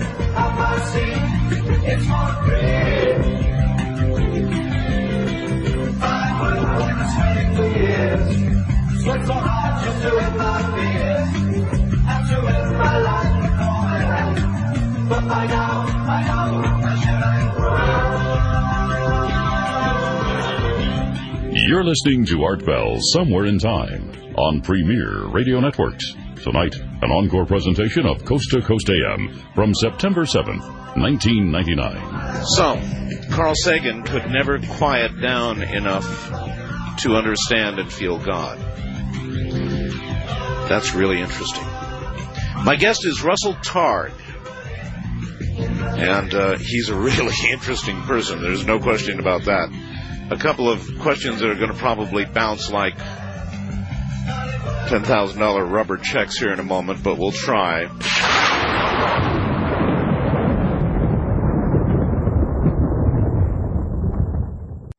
Now we take you back to the night of September 7th, 1999, on Art Bell Somewhere in Time.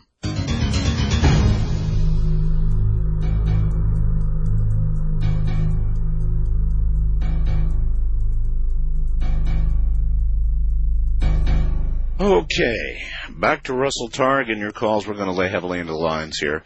But two quick faxed questions, one from Art in Lakeland, Florida, listening to WFLA, who asks, if you, Russell, or any remote viewer, can predict the market, then why are you not as rich as Bill Gates, or, says Art, are you? I'm certainly... Bill Gates is in a class by himself, the richest man on the planet. But yes. What remote viewers tend to find, see, there's a lore that says God won't let you use your psychic abilities to enrich yourself. I've heard that. You've heard that? Yes, I've heard it. That's not true. It's not true. You can use psychic abilities to make money.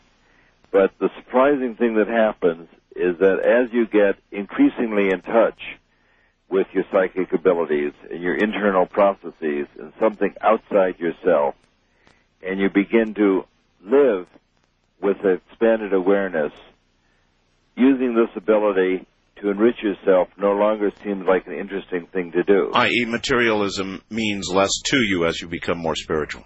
That's exactly what happened. Right. It's not bad.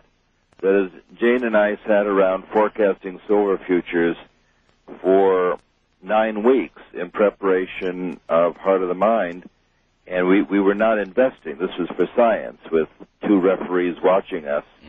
At the end of that time, we said, we really have done very well. We've got 11 out of 12 hits here. We describe how to do that in the book. But that's just not what we want. That did not feel to us like the right thing we wanted to do. Yeah, that's frankly the answer that I did expect and that I've heard from others, so it's consistent. And let me tell you, I have no averse to making money, and that was a surprise for us, that having figured out if we do everything right, this remote viewing into the future really does work. Having done that, it no longer seemed like what we wanted to spend our time doing. I once watched an interview with Ted Turner. You know who owns Turner Broadcasting and yes. baseball teams and is married to Jane Fonda and CNN and all that stuff, right? Probably one of the richest guys in America. And I think it was Pinnacle. It may have been a CNN interview. Anyway, they asked him what it's like to have all of that. And he paused and he was quiet for a moment. And he said, frankly, it's kind of an emptied bag. I'm sure that many people feel that way. Really shocked me. Yeah, I'm sure they are too. In other words, they are one of the few who has followed the economic rainbow to the pot at the end, and they've got the pot, and now they're saying, what else is there? I must tell you that one of the most depressed, suicidal people that I ever met was also the richest, phenomenally rich person. And what he said in manifesting this experience is that he wakes up and there's nothing in his motivation box in the morning. Yeah.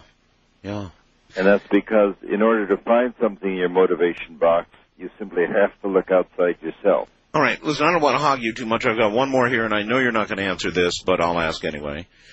Since Russell talked about lasers, please ask Russell outright for me, can the U.S. knock down all Russian ICBMs in the lift phase? Can that be done, or is that classified information? we'd like to be able to do that. And I would say there's a difference of opinion as to whether or not you can do that. So it's a hot topic, and I will not offer my opinion here, but suffice to say, some people think you can do that. Some people think that it's not going to work and can be countered. And I would say that's outside of what we're talking about. And I'd say also that none of us want to find out. That's right. All right. Here we go. First time caller line. You're on the air with Russell Targ. Hi. Hi, I'm Dave from San Diego. Hello, Dave. I've got a question for Russell. All right. They say that when people are lost in an underground cavern with no light or sound as input, the brain begins to rewire itself, starting to look for more input, which eventually then obviously drives them insane. Could this be related? Hold on, caller. What was that, Russell? I was just saying that experiments were done in the 80s with so-called sensory deprivation chambers. Right. And people's little brains don't like to be starved for a stimulus. Right. Yes, but what he did say was interesting, and that was that these people would begin to develop ways of retaining their sanity, kind of like the pilots at the Hanoi Hilton did, playing little mind games and all the rest of it, and developing this and that within the mind to remain sane. Uh-huh. What I'm wondering is it linked possibly to psychic abilities? You had said something earlier about people are not quiet enough to notice their psychic ability. Precisely. Okay, great. Well, one of the interesting things is that the worst punishment that a jailer can do is put you into solitary confinement, because your mind is clamoring for stimulation.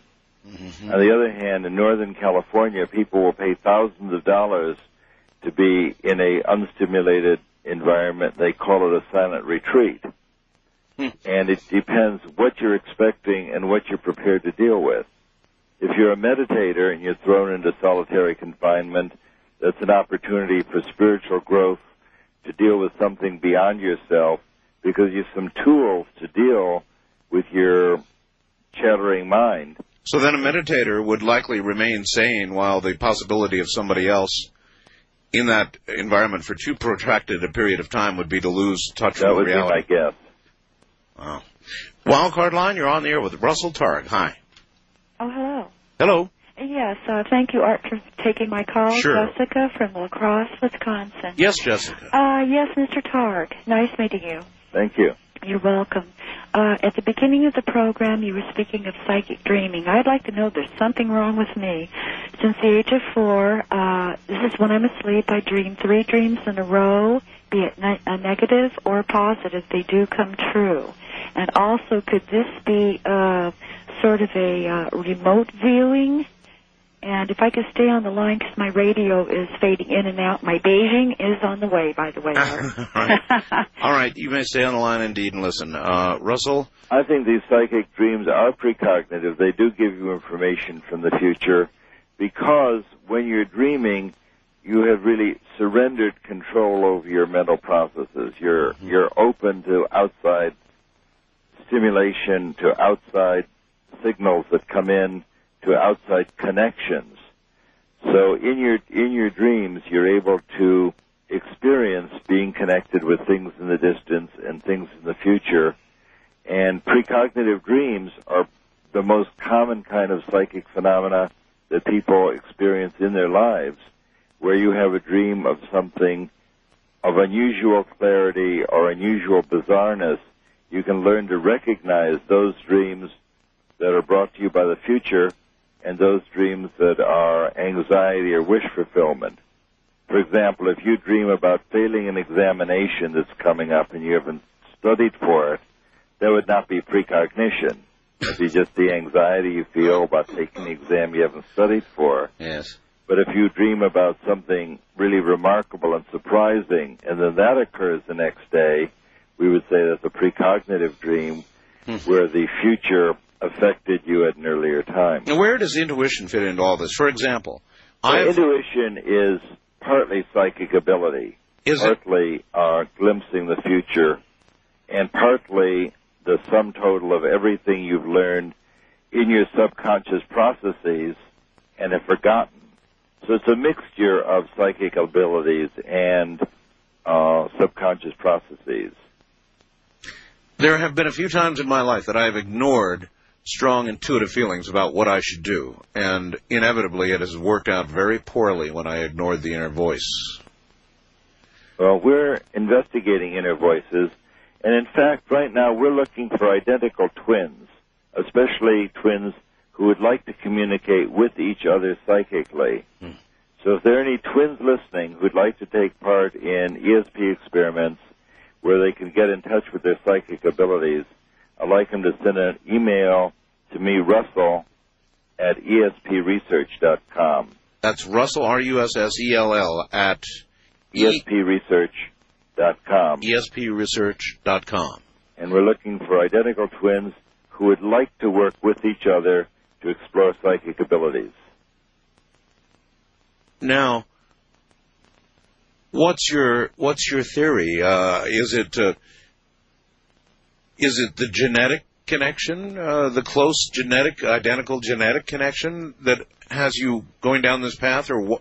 Well, there are a couple of things. One is there's a tremendous amount of stories of identical twins having shared dreams, for example, where they will come down for breakfast and want to tell their father about the dream that they had together that night.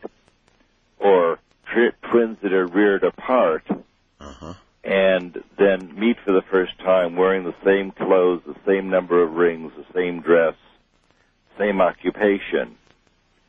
So the evidence is really quite good that there is some kind of retained connection between the twins. Now, the model that's far-fetched, but certainly comes to mind, is from modern physics, where you've probably heard that we live in a non-local universe, that yes, sir. Everything is connected to everything else, just as the mystics said thousands of years ago. Right. But in particular, the experiments that are interesting, the hot new field in modern physics, is these experiments in quantum interconnectedness, where electrons or photons or particles that are created together, twin particles, are then separated, yet the particles which are now separated from each other, if you do something to one of the particles, the other one knows it, even though they're traveling away from each other at the speed of light. So Einstein first talked about this and called it a spooky telepathic connection, and didn't think it would occur. He actually said spooky? Yes. And this is now seen in the laboratory. He used the word telepathic as well, facetiously, of course.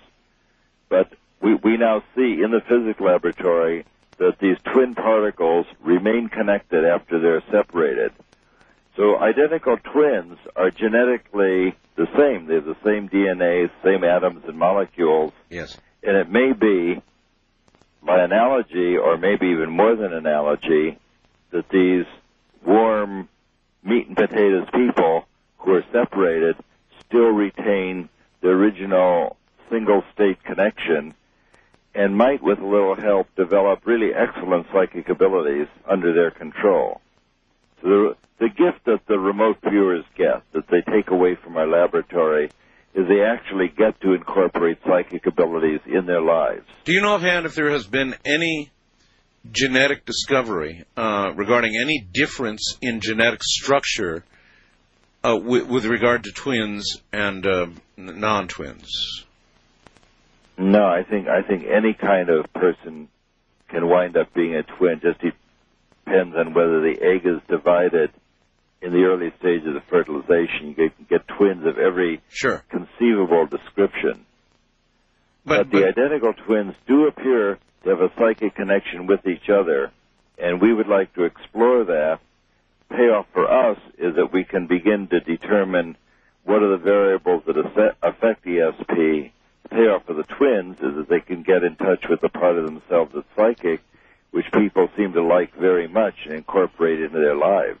Do you wonder, Russell, when they've unraveled the entire human genome, which they're well on the way to doing, whether they will eventually discover there actually is a genetic point they can identify or place they can identify, who knows, chromosome number such and such at the end of some gene, that is responsible for psychic ability? Well, it appears that everybody has psychic abilities to some extent. We have not found where that resides yet. We think the explanation is probably something we don't understand about the space-time in which we live, that we're actually connected to one another rather than a psychic signal that's sent from you to me. What the mystics have said, what the real psychics have said, is that the reason you're able to describe what's off in the distance is that it's not actually distant. It's not that we misunderstand the waves, but rather we misunderstand what we mean by distance. Listen, I am going to force you to plug a book. You've not done it, and so you ought to do it. But what is your current book? What would you like? The current book is The Heart of the Mind, How to Experience God Without Belief. It tells you how to get in touch with your psychic abilities, why you would want to do that, and how to incorporate psychic abilities into your life. And the book is called Heart of the Mind, and it's based on the ESP research that we did at Stanford Research Institute for more than a decade. Is it a teaching book? The Heart of the Mind tells you how to expand your awareness and incorporate psychic abilities into your life. Our first book, Miracles of Mind, which is out in paperback now, is more of a teaching book that gives step-by-step instructions on how to develop psychic abilities. So you could say Miracles of Mind, which deals with the CIA psychic spying, tells you that there's energy available, you can incorporate it in your lives, you can control it. The new book, Heart of the Mind, explains why you would want to bother doing such a thing and what to do with it to enrich your life. Russell, are there any dangers in doing any of these things? Any dangers? I always ask that. I'm always curious, and I always get very differing answers. Well, one of the dangers is that after people start developing psychic abilities, they get the idea that they're very special. And that's one of you tend to get a big ego, and of course then your ESP goes away. But people who develop psychic abilities often get overcome with the idea that they are really special, they're God's gift to something. And I think that that's the danger. It's no harm to your mental or physical health. You just become obnoxious if you get carried away with your psychic abilities. And one would then project you begin to lose them as well, or you know the interference level rises. That's what I believe, because in order to include psychic abilities into your life, it requires a degree of surrender and naturalness and recognition that we're connected to one another, and these abilities are shared with all your brothers and sisters. I would like to understand how that surrender is accomplished. Are you capable of explaining that? Now, listen, let me tell you, we're coming to the top of the hour, and I always ask all guests at this hour, I've got one more hour of radio time, you're welcome to it, or if you're tired, you're welcome to go to bed. It's purely up to you. I'm happy to talk to you. So the answer to your question is the way you surrender is to make the decision to change your mind, to move from fear to gratitude. The way of changing your life by changing your mind. Changing your life by changing your mind. You don't have to do anything. Okay, we'll follow up on that when we get back in those markets where we do. Russell Targ is my guest. His book, you might want to check out, Heart of the Mind, available, of course, at Amazon.com through our website at www.artbell.com, where also, by the way, you can get involved in SETI at Home. You can join the largest team, SETI at Home team in the world, Team Art Bell. And we'd love to have you do that. You'll get the wildest program you've ever seen in your life. And also, I understand, where on the rogue market, the vowels are beginning to move again, quickly. So you might want to get in on the rogue market. I'm Art Bell. This is Coast to Coast AM. You're listening to Art Bell, Somewhere in Time. Tonight featuring a replay of Coast to Coast AM from September 7th, 1999.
song. His heart in every line. Marvin sang of the joy and pain. He opened up our minds, and I still can hear him say, oh, talk to me, so you can see what's going on. Say you will. You're listening to Art Bell, Somewhere in Time. Tonight featuring a replay of Coast to Coast AM from September 7th, 1999. My guest is Russell Targ. He's a physicist. He developed lasers, and now he's way beyond. And he's dealing with what's up here. And it is up there for everybody. I'm just sort of curious about whether the modern rush of noise is actually driving it away for the masses, or whether we're moving toward it. I guess it depends on the day that you consider it, what the headlines are that day. How you feel about that, huh? Anyway, we'll get back to him in a moment. Stay right where you are.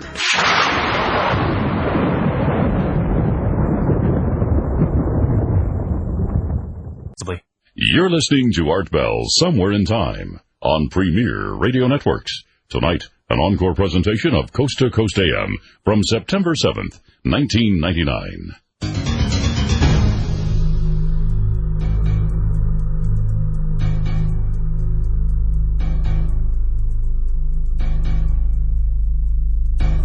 Well, here's something I wonder about, and maybe you will too.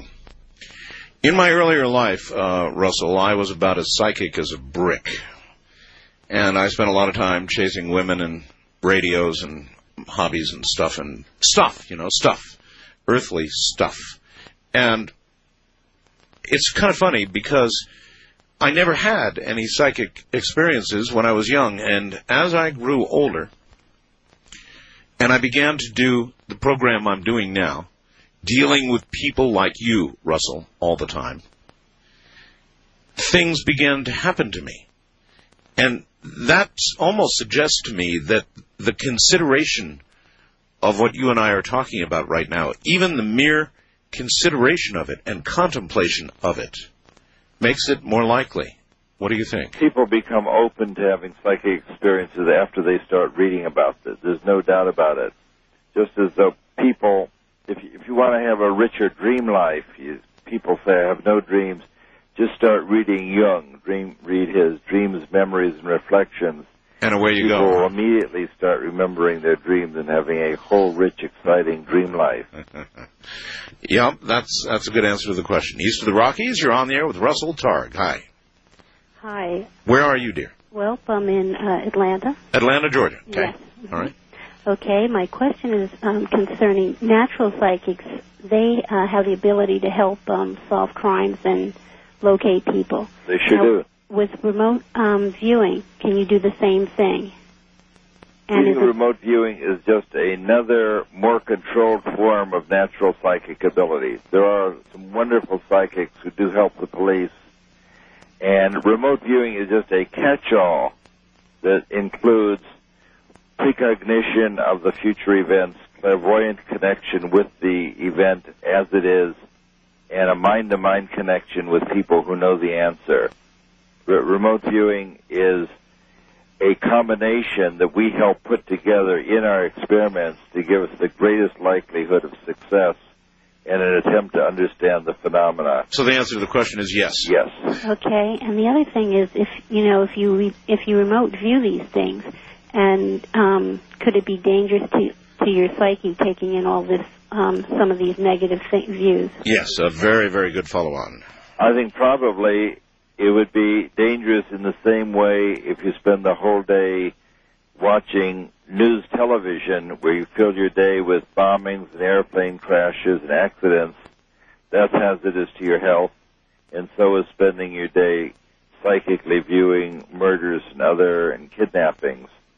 You don't want to fill your mind space with violent activities. Oh, well, then that's exactly right, because of I've talked, I think, to most most of the remote viewers that can be talked to, I've never had the experience of speaking with Ingo Swann personally, though I would love to do that. And you know him. Perhaps you could arrange that for me, Russell. But almost every single one of them has said that they did a lot of missing child type work and police type work and didn't like it. After a while, just wanted to turn away from it and do other things just because it was so gruesome.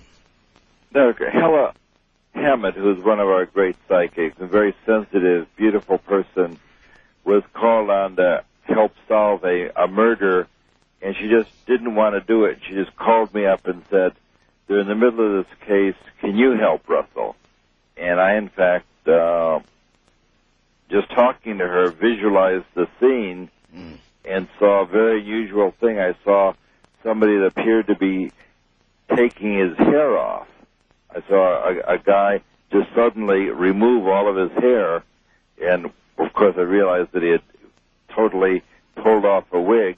So I just said, that's what I get. This looks like a crime committed by a bald guy wearing a full wig, and as things revolved, that turned out to be the right answer.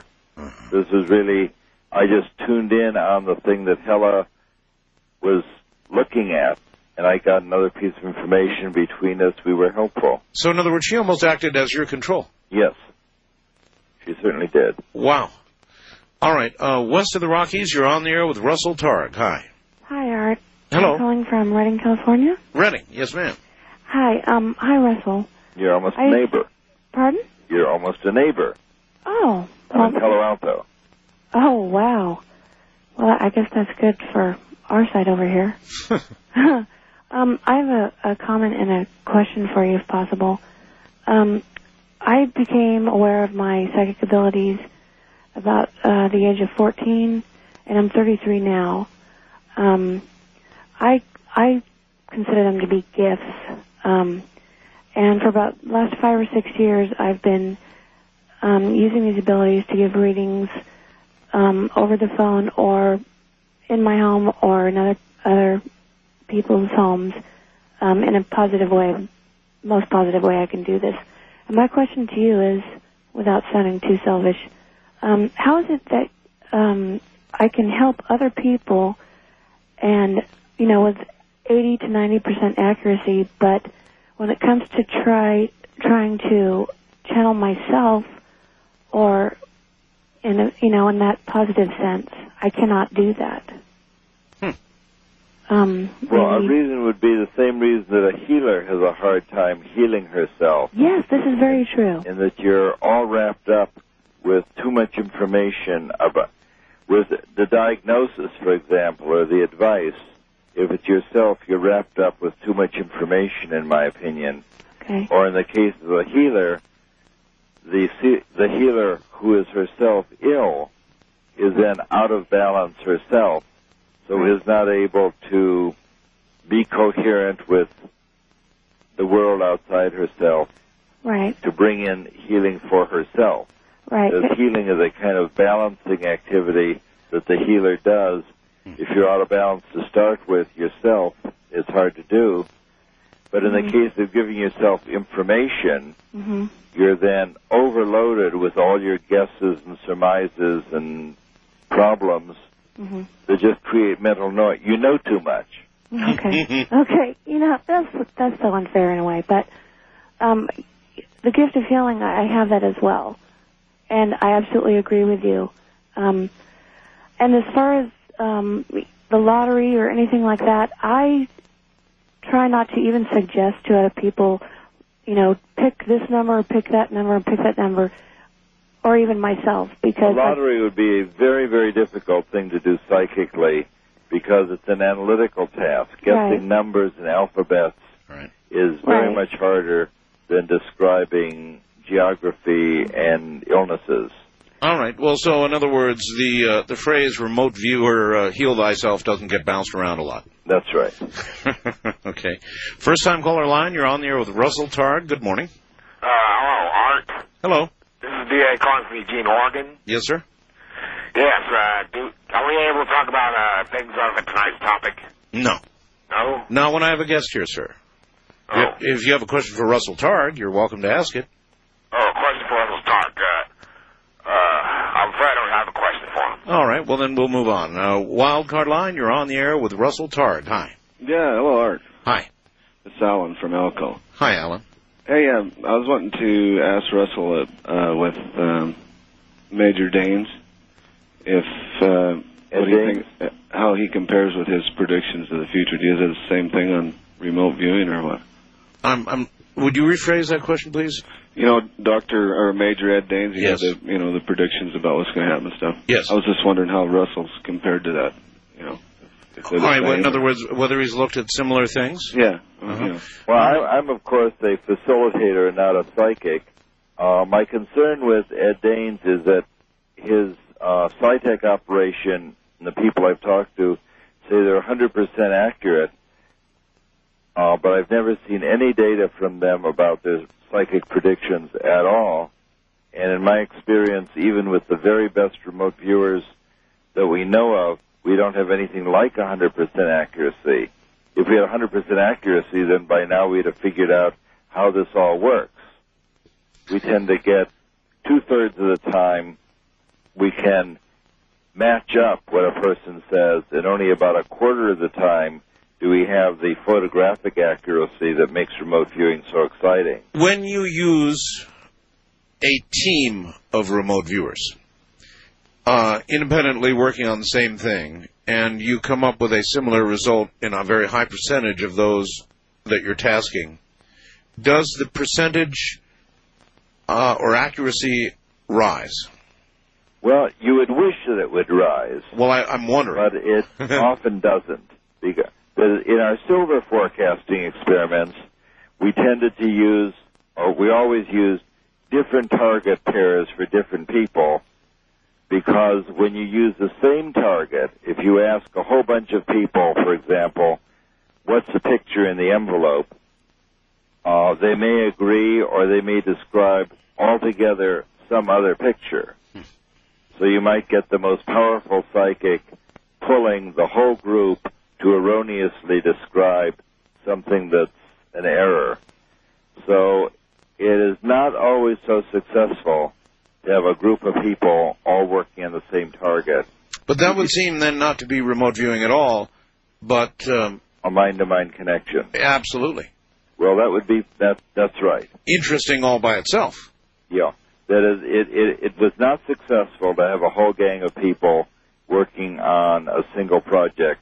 You could have a group of people each working on a piece of the project. But that would or would not improve the overall accuracy. That would be helpful.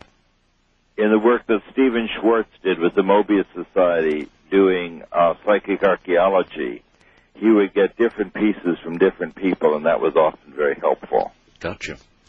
East of the Rockies, you're on the air with Russell Targ. Good morning. Hi, this is Julie in Virginia. Hello, Julie. Hi. I have a question and a comment about the meditation. All right. When you were talking about the different kinds of meditation, the Buddhist and the Christian and on, I was holding in my hand a book called Jewish Meditation, which I was really surprised about, kind of a coincidence. But I was wondering, when you talk about the ego, you have to put the ego aside, and you just make a decision to do that. It's, of how do you course, a do little that? harder than just making a decision. Yeah, I mean, how do you do that as often? You know, I mean, when you catch yourself, you can do that, but how do you practice this as much as you possibly can? My ego gets in the way, and I've learned that you can't shove it out of the way. You have to kind of gently move it to the side and refocus. Is that what you would recommend doing, or how do you keep your ego from getting in the way? Really goes to my question before the top of the hour, which is exactly how do you sublimate your ego? You know, it's one thing to say, and it's quite another to do.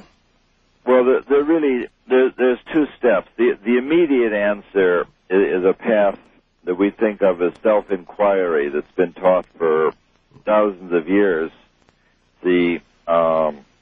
Well, just leave it at that. It's a path that says, who am I? What's at my core? And then you go on to say, who wants to know? and it's a path of introspection, looking inside, that requires some discipline. But certainly, all of the paths, it's the Gnostic Christian or the Kabbalistic Jewish or the Buddhist meditative path. All of these paths tell you that what you're looking for will be found inside. Many paths to the same destination, really. That's right. And the first step, the way you start, is really the difference that I was talking about before. It's the difference between self-improvement and self-realization. There's a whole theme of our book that we've been talking about, The Heart of the Mind, which is about self-realization and transcendence, where the first book is about remote viewing and gaining power. But the steps that you take is a step from fear and resentment, where we often reside, and to wake up in the morning in gratitude. It's like taking the first step, and you ask how you do that surrender. You wake up in the morning and put your little paws on top of the coverlet, and you can either fall into your ordinary path of fear and depression, or you can wake up and say, thank you, universe, for my intelligence, that I live in America, that I'm alive and healthy, that I woke up at all.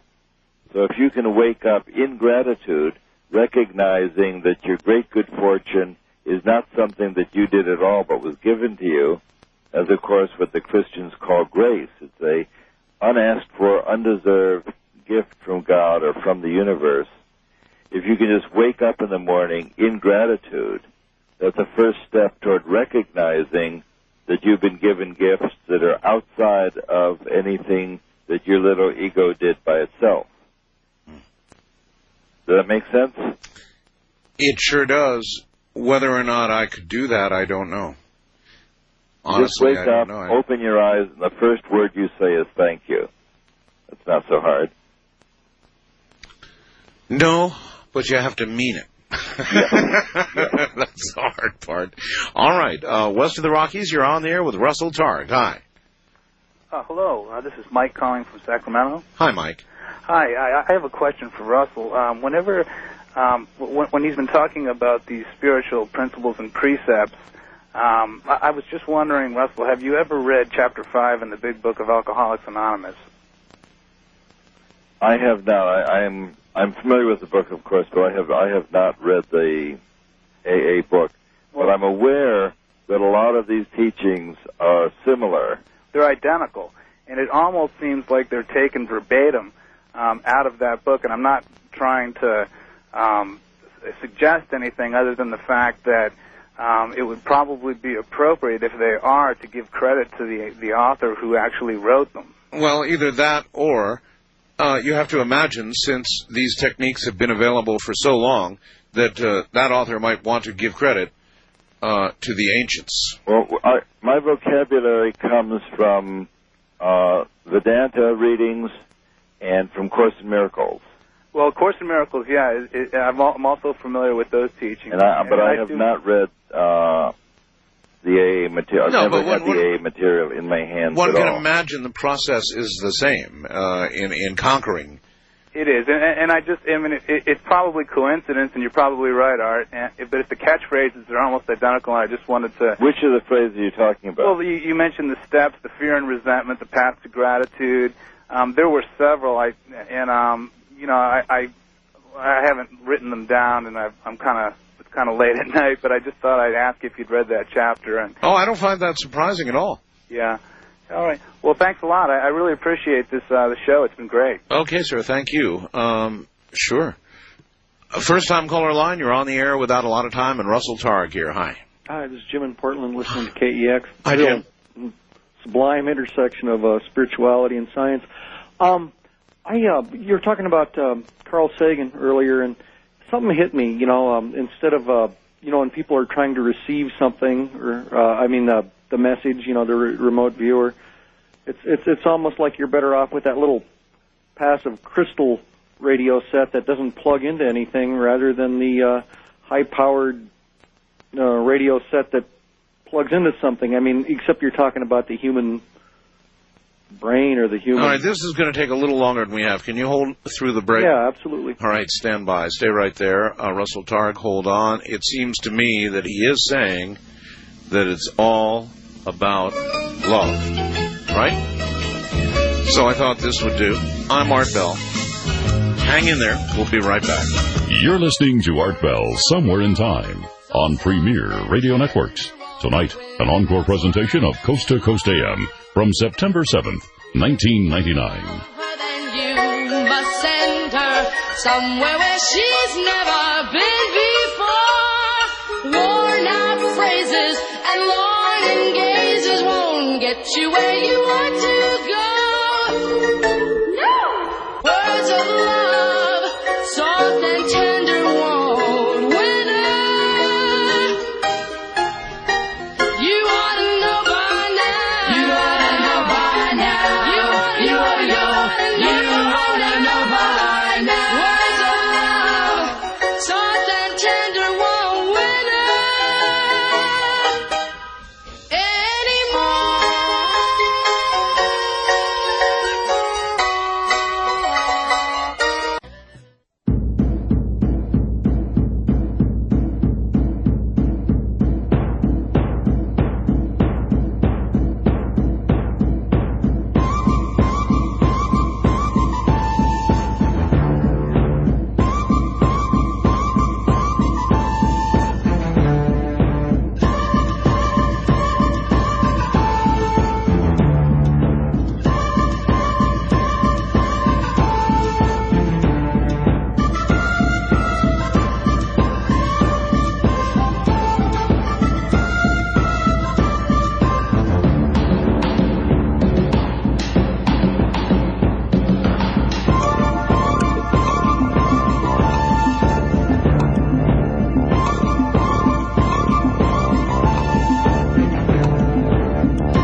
Premier Radio Networks presents Art Bell Somewhere in Time. Tonight's program originally aired September 7th, 1999. Welcome to the program, those of you who join at this hour.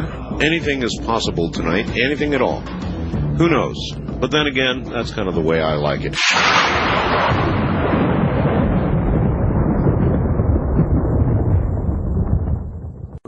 Now we take you back to the night of September 7th, 1999, on Art Bell Somewhere in Time.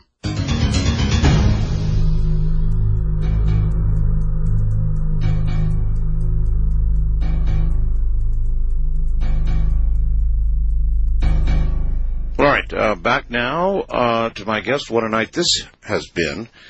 Russell, you're back on the air again, and here's that caller who was on the air with you. Caller? Oh, yeah, Jim in Portland. Yes, Jim. I guess my question was comparing to the remote reviewer receiver to like a radio receiver. And in radio, I guess there's an inherent energy in the wave, and they used to have these little crystal sets. Didn't run on any batteries or electrical power, and it could pick up the signal. And I remember him talking about Carl Sagan, not quiet enough, you know. And I'm thinking with high-powered intellect, maybe if the simple crystal set works better than the high-powered electronic radio set. You know, I'm groping for an analogy, but I was wondering if you thought that was onto something. Well, it depends what you're looking for. If Sagan is out there trying to understand the workings of the cosmos, his powerful intellect is just the right way to do it. If he's trying to experience something that's ephemeral, trying to become one with the universe or to fill his life with love, that does not require a lot of intellect. requires some surrender of control in order to experience what's out there and what's available. Love is a place to reside, a way to fill your life rather than something to do. The mindset. That is the love that the mystics talk about, that fills your life, that overwhelms your being, is not love of a boyfriend or girlfriend or love of an object. Mm-hmm. It's the experience of indwelling love that's available. Okay. It's the love that Jesus talked about as the peace that passes understanding. And interestingly, mystics of every religious persuasion have described it in similar terms. Okay. Hey, Art, could you give your tapes telephone number for how to get tapes? Be glad to. It is 1-800-917-4278 of any program we do here. 1-800-917-4278. And we describe the whole story in our new book, The Heart of the Mind. Which is, I take it available, I said Amazon.com. It should be there, right? Yes. Good. They can go to my website for that. And generally, is it now in bookstores or what's going on? Bookstores. And our subtitle is How to Experience God Without Belief. It's the experience that's available without having to surrender your discerning mind.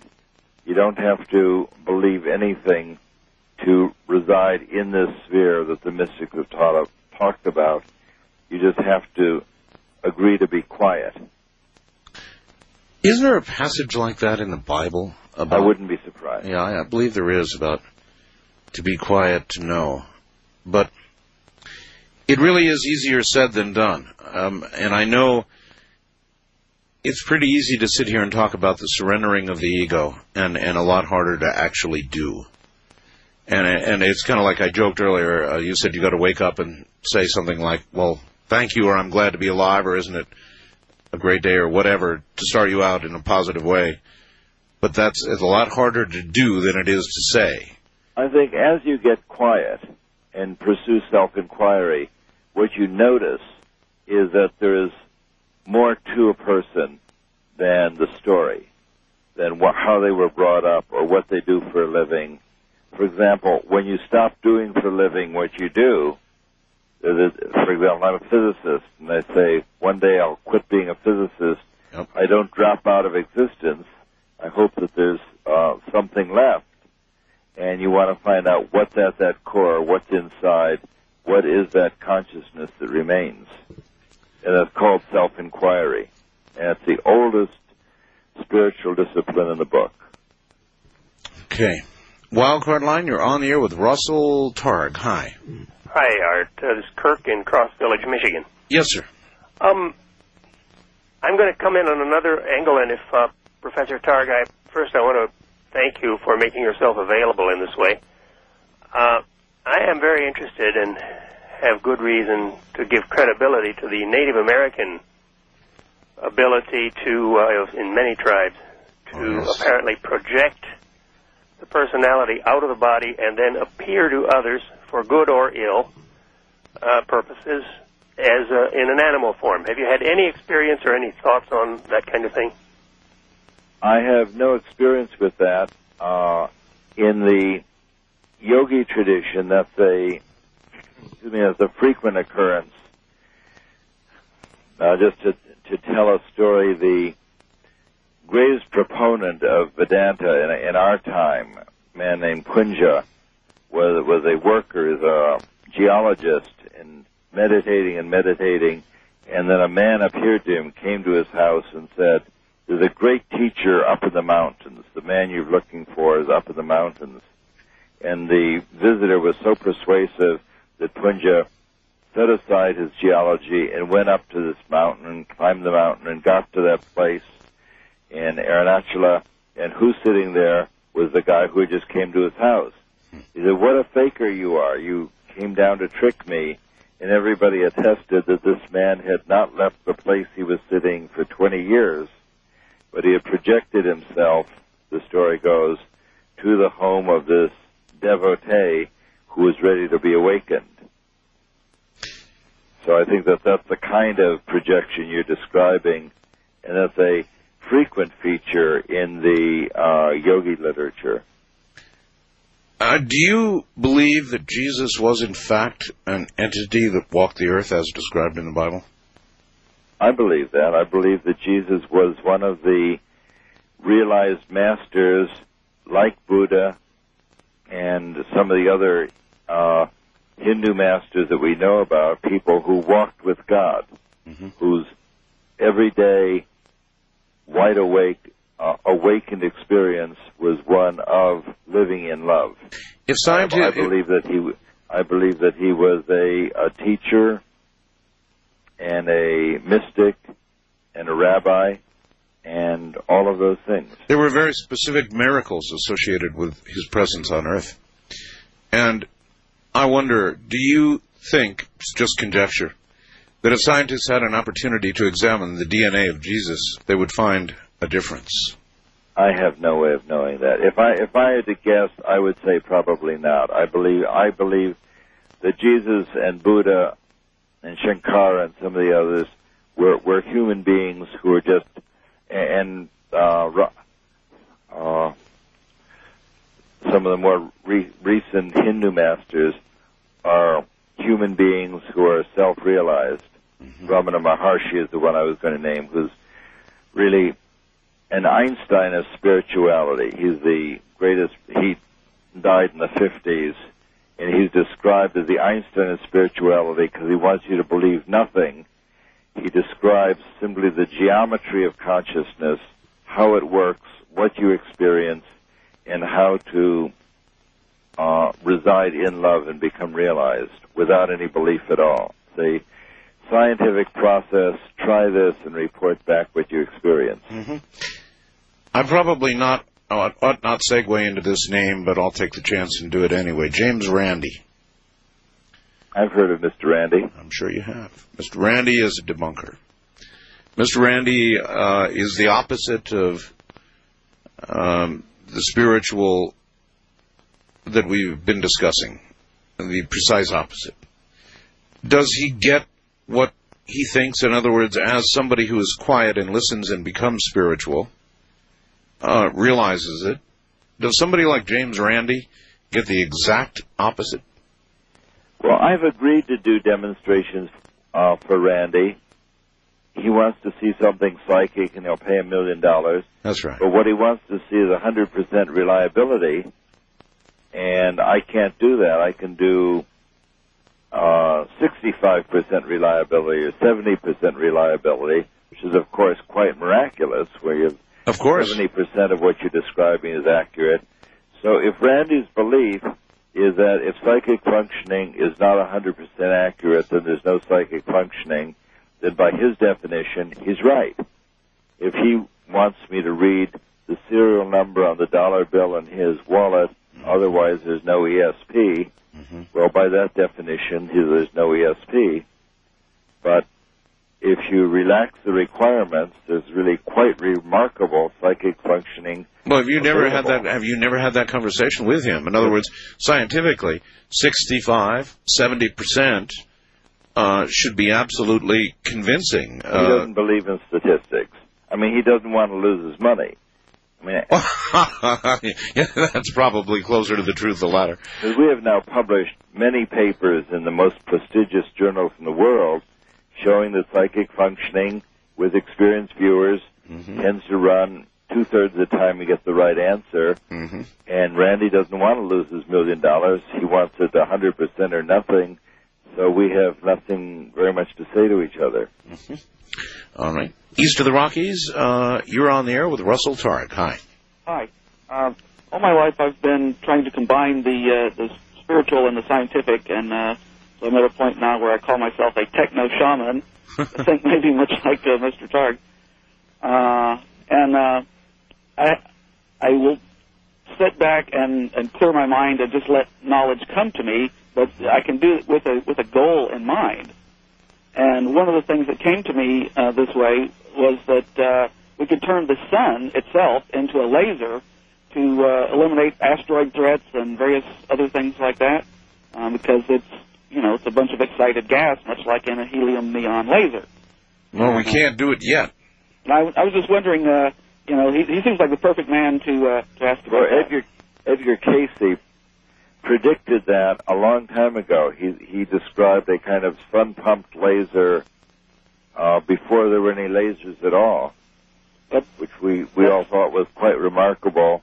When the first sun-pumped laser, he envisioned the sun coming into a crystal and a beam of pure light coming out the other end, which indeed has now been done. But that's very indirect. I mean, why not just use the laser, the sun itself as the lasing medium? Because the sun is incoherent. A laser, remarkable property of the laser is that the light does not diverge. You can bring all of the energy to bear upon something. The sun is homogeneously spread all over the universe. I understand that. I just mean, like if you had two mirrors set up in orbit around the sun so that the line of sight between them grazed the surface of the sun. Seems like you might be able to set up the thing basically. The short answer to that is that the sun is so hot that the light in the sun is not coherent. You in order to get a laser beam out of a hot gas, you need coherent energy inside, and the sun is just so hot as it's incoherent. All right, caller? Sorry to say. Okay. All right, there you are. Otherwise, interesting thinking. West of the Rockies, you're on the air with Russell Targ. Hi. Hi. The Vedic tradition talks about intelligent life forms on other planets, galaxies, and dimensions. Have you or anyone you know done any reliable work with regards to remote viewing as to intelligent life forms on other planets, galaxies, or dimensions, and their interreaction with humanity and Earth? Okay. Have not found any intelligent life on other planets, though Ingo Swann did describe magnetic fields around the planet Jupiter, together with rings around Jupiter, which at the time he described it was entirely unknown, and it was not confirmed until a year later with a Pioneer flyby. So Ingo was able to focus his attention off the planet, but we didn't find any intelligent life. So he did show you can do remote viewing over interplanetary distances. Are remote viewers ever aware of the presence of other remote viewers? I understand what you're asking. I think sometimes they are. Hella Hammett was very sensitive to other people's attention, and Jane Katra is a powerful healer, has made her presence known to me when she was thinking about me. And in fact, there's a kind of continuum of remote viewing from the mild-mannered remote viewing that we do in the laboratory, where you visualize something on your mental television screen, as it were, to the out-of-body experience, where you bring your emotionality, sensitivity, sexuality to interact with somebody at a distant place. And in that case, the person at the distant place is definitely aware that you're present. So we bring the sex on the astral plane to the last few minutes of the show, but that kind of distant interaction has been widely written about. That's really interesting. In the years that the CIA was involved with the remote viewing program, was there ever an awareness of others on the other side? For example, the Russian remote viewers. No, we had no. There was a Russian remote viewing activity that we know about. I visited them in the 80s, but we had no awareness of their activities that I know anything about. Okay. Well, I think we can squeeze one more in. Wildcard line, you're on the air with Russell Targ. Hi. Hi, good morning. This is Dan in Virginia. Hello, Dan. It's interesting you talking about the Russian program, because I had a chance to study with Vladimir Maximov. He was director at the Center for Holistic Medicine in the Siberian branch of the Russian Academy of Sciences. He lives in New York now, and he taught me and a lot of others some interesting techniques where you can use your hands to create a holographic image of whatever you want to view. and then you get the information through your hands, and you take the mind out of the process, although the mind is, you're getting the impressions in the mind. Have you done any experiments? Now, I know that in the Soviet direction? Academy of Sciences in Akadem Gorodov in Soviet Siberia, they were interested in sending bacterial infections from one place to another by sending light through one infected cell to infect a distant cell, sort of distant transmission of illness by electromagnetic means. Yeah. And I don't know about the... Gee, there's a great goal. Yeah, right. Also, learned how to put healing energy on videotape, and you can actually hold up your hands and feel the energy come off the the TV set and do I know healing that a sessions on powerful video. healer or a powerful transmitting teacher on videotape can have profound effects on somebody who's watching the tape.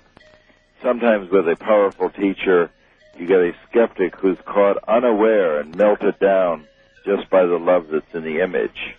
I have seen that very thing. I've experienced that, in fact. That's really remarkable. I understand there's some experimentation going on now in which it's actually possible to send a photograph of yourself sitting in front of your monitor. In other words, your monitor can act as a camera. It's a really bizarre new thing. You've got to connect the camera to it. Something like that. Really weird. Listen, it has been a total pleasure to have you on, Russell. Thank you very much. I hope everybody goes out and buys Heart of the Mind, and I can assure you after hearing this, a lot of people are going to. Thank you very much. It's a pleasure talking with you tonight. Let's do it again sometime. I'd like that. Take care, Russell. Bye-bye. Bye. There you have it, folks. That's Russell Targ. I'm Art Bell. And from the high desert, I bid you a good evening.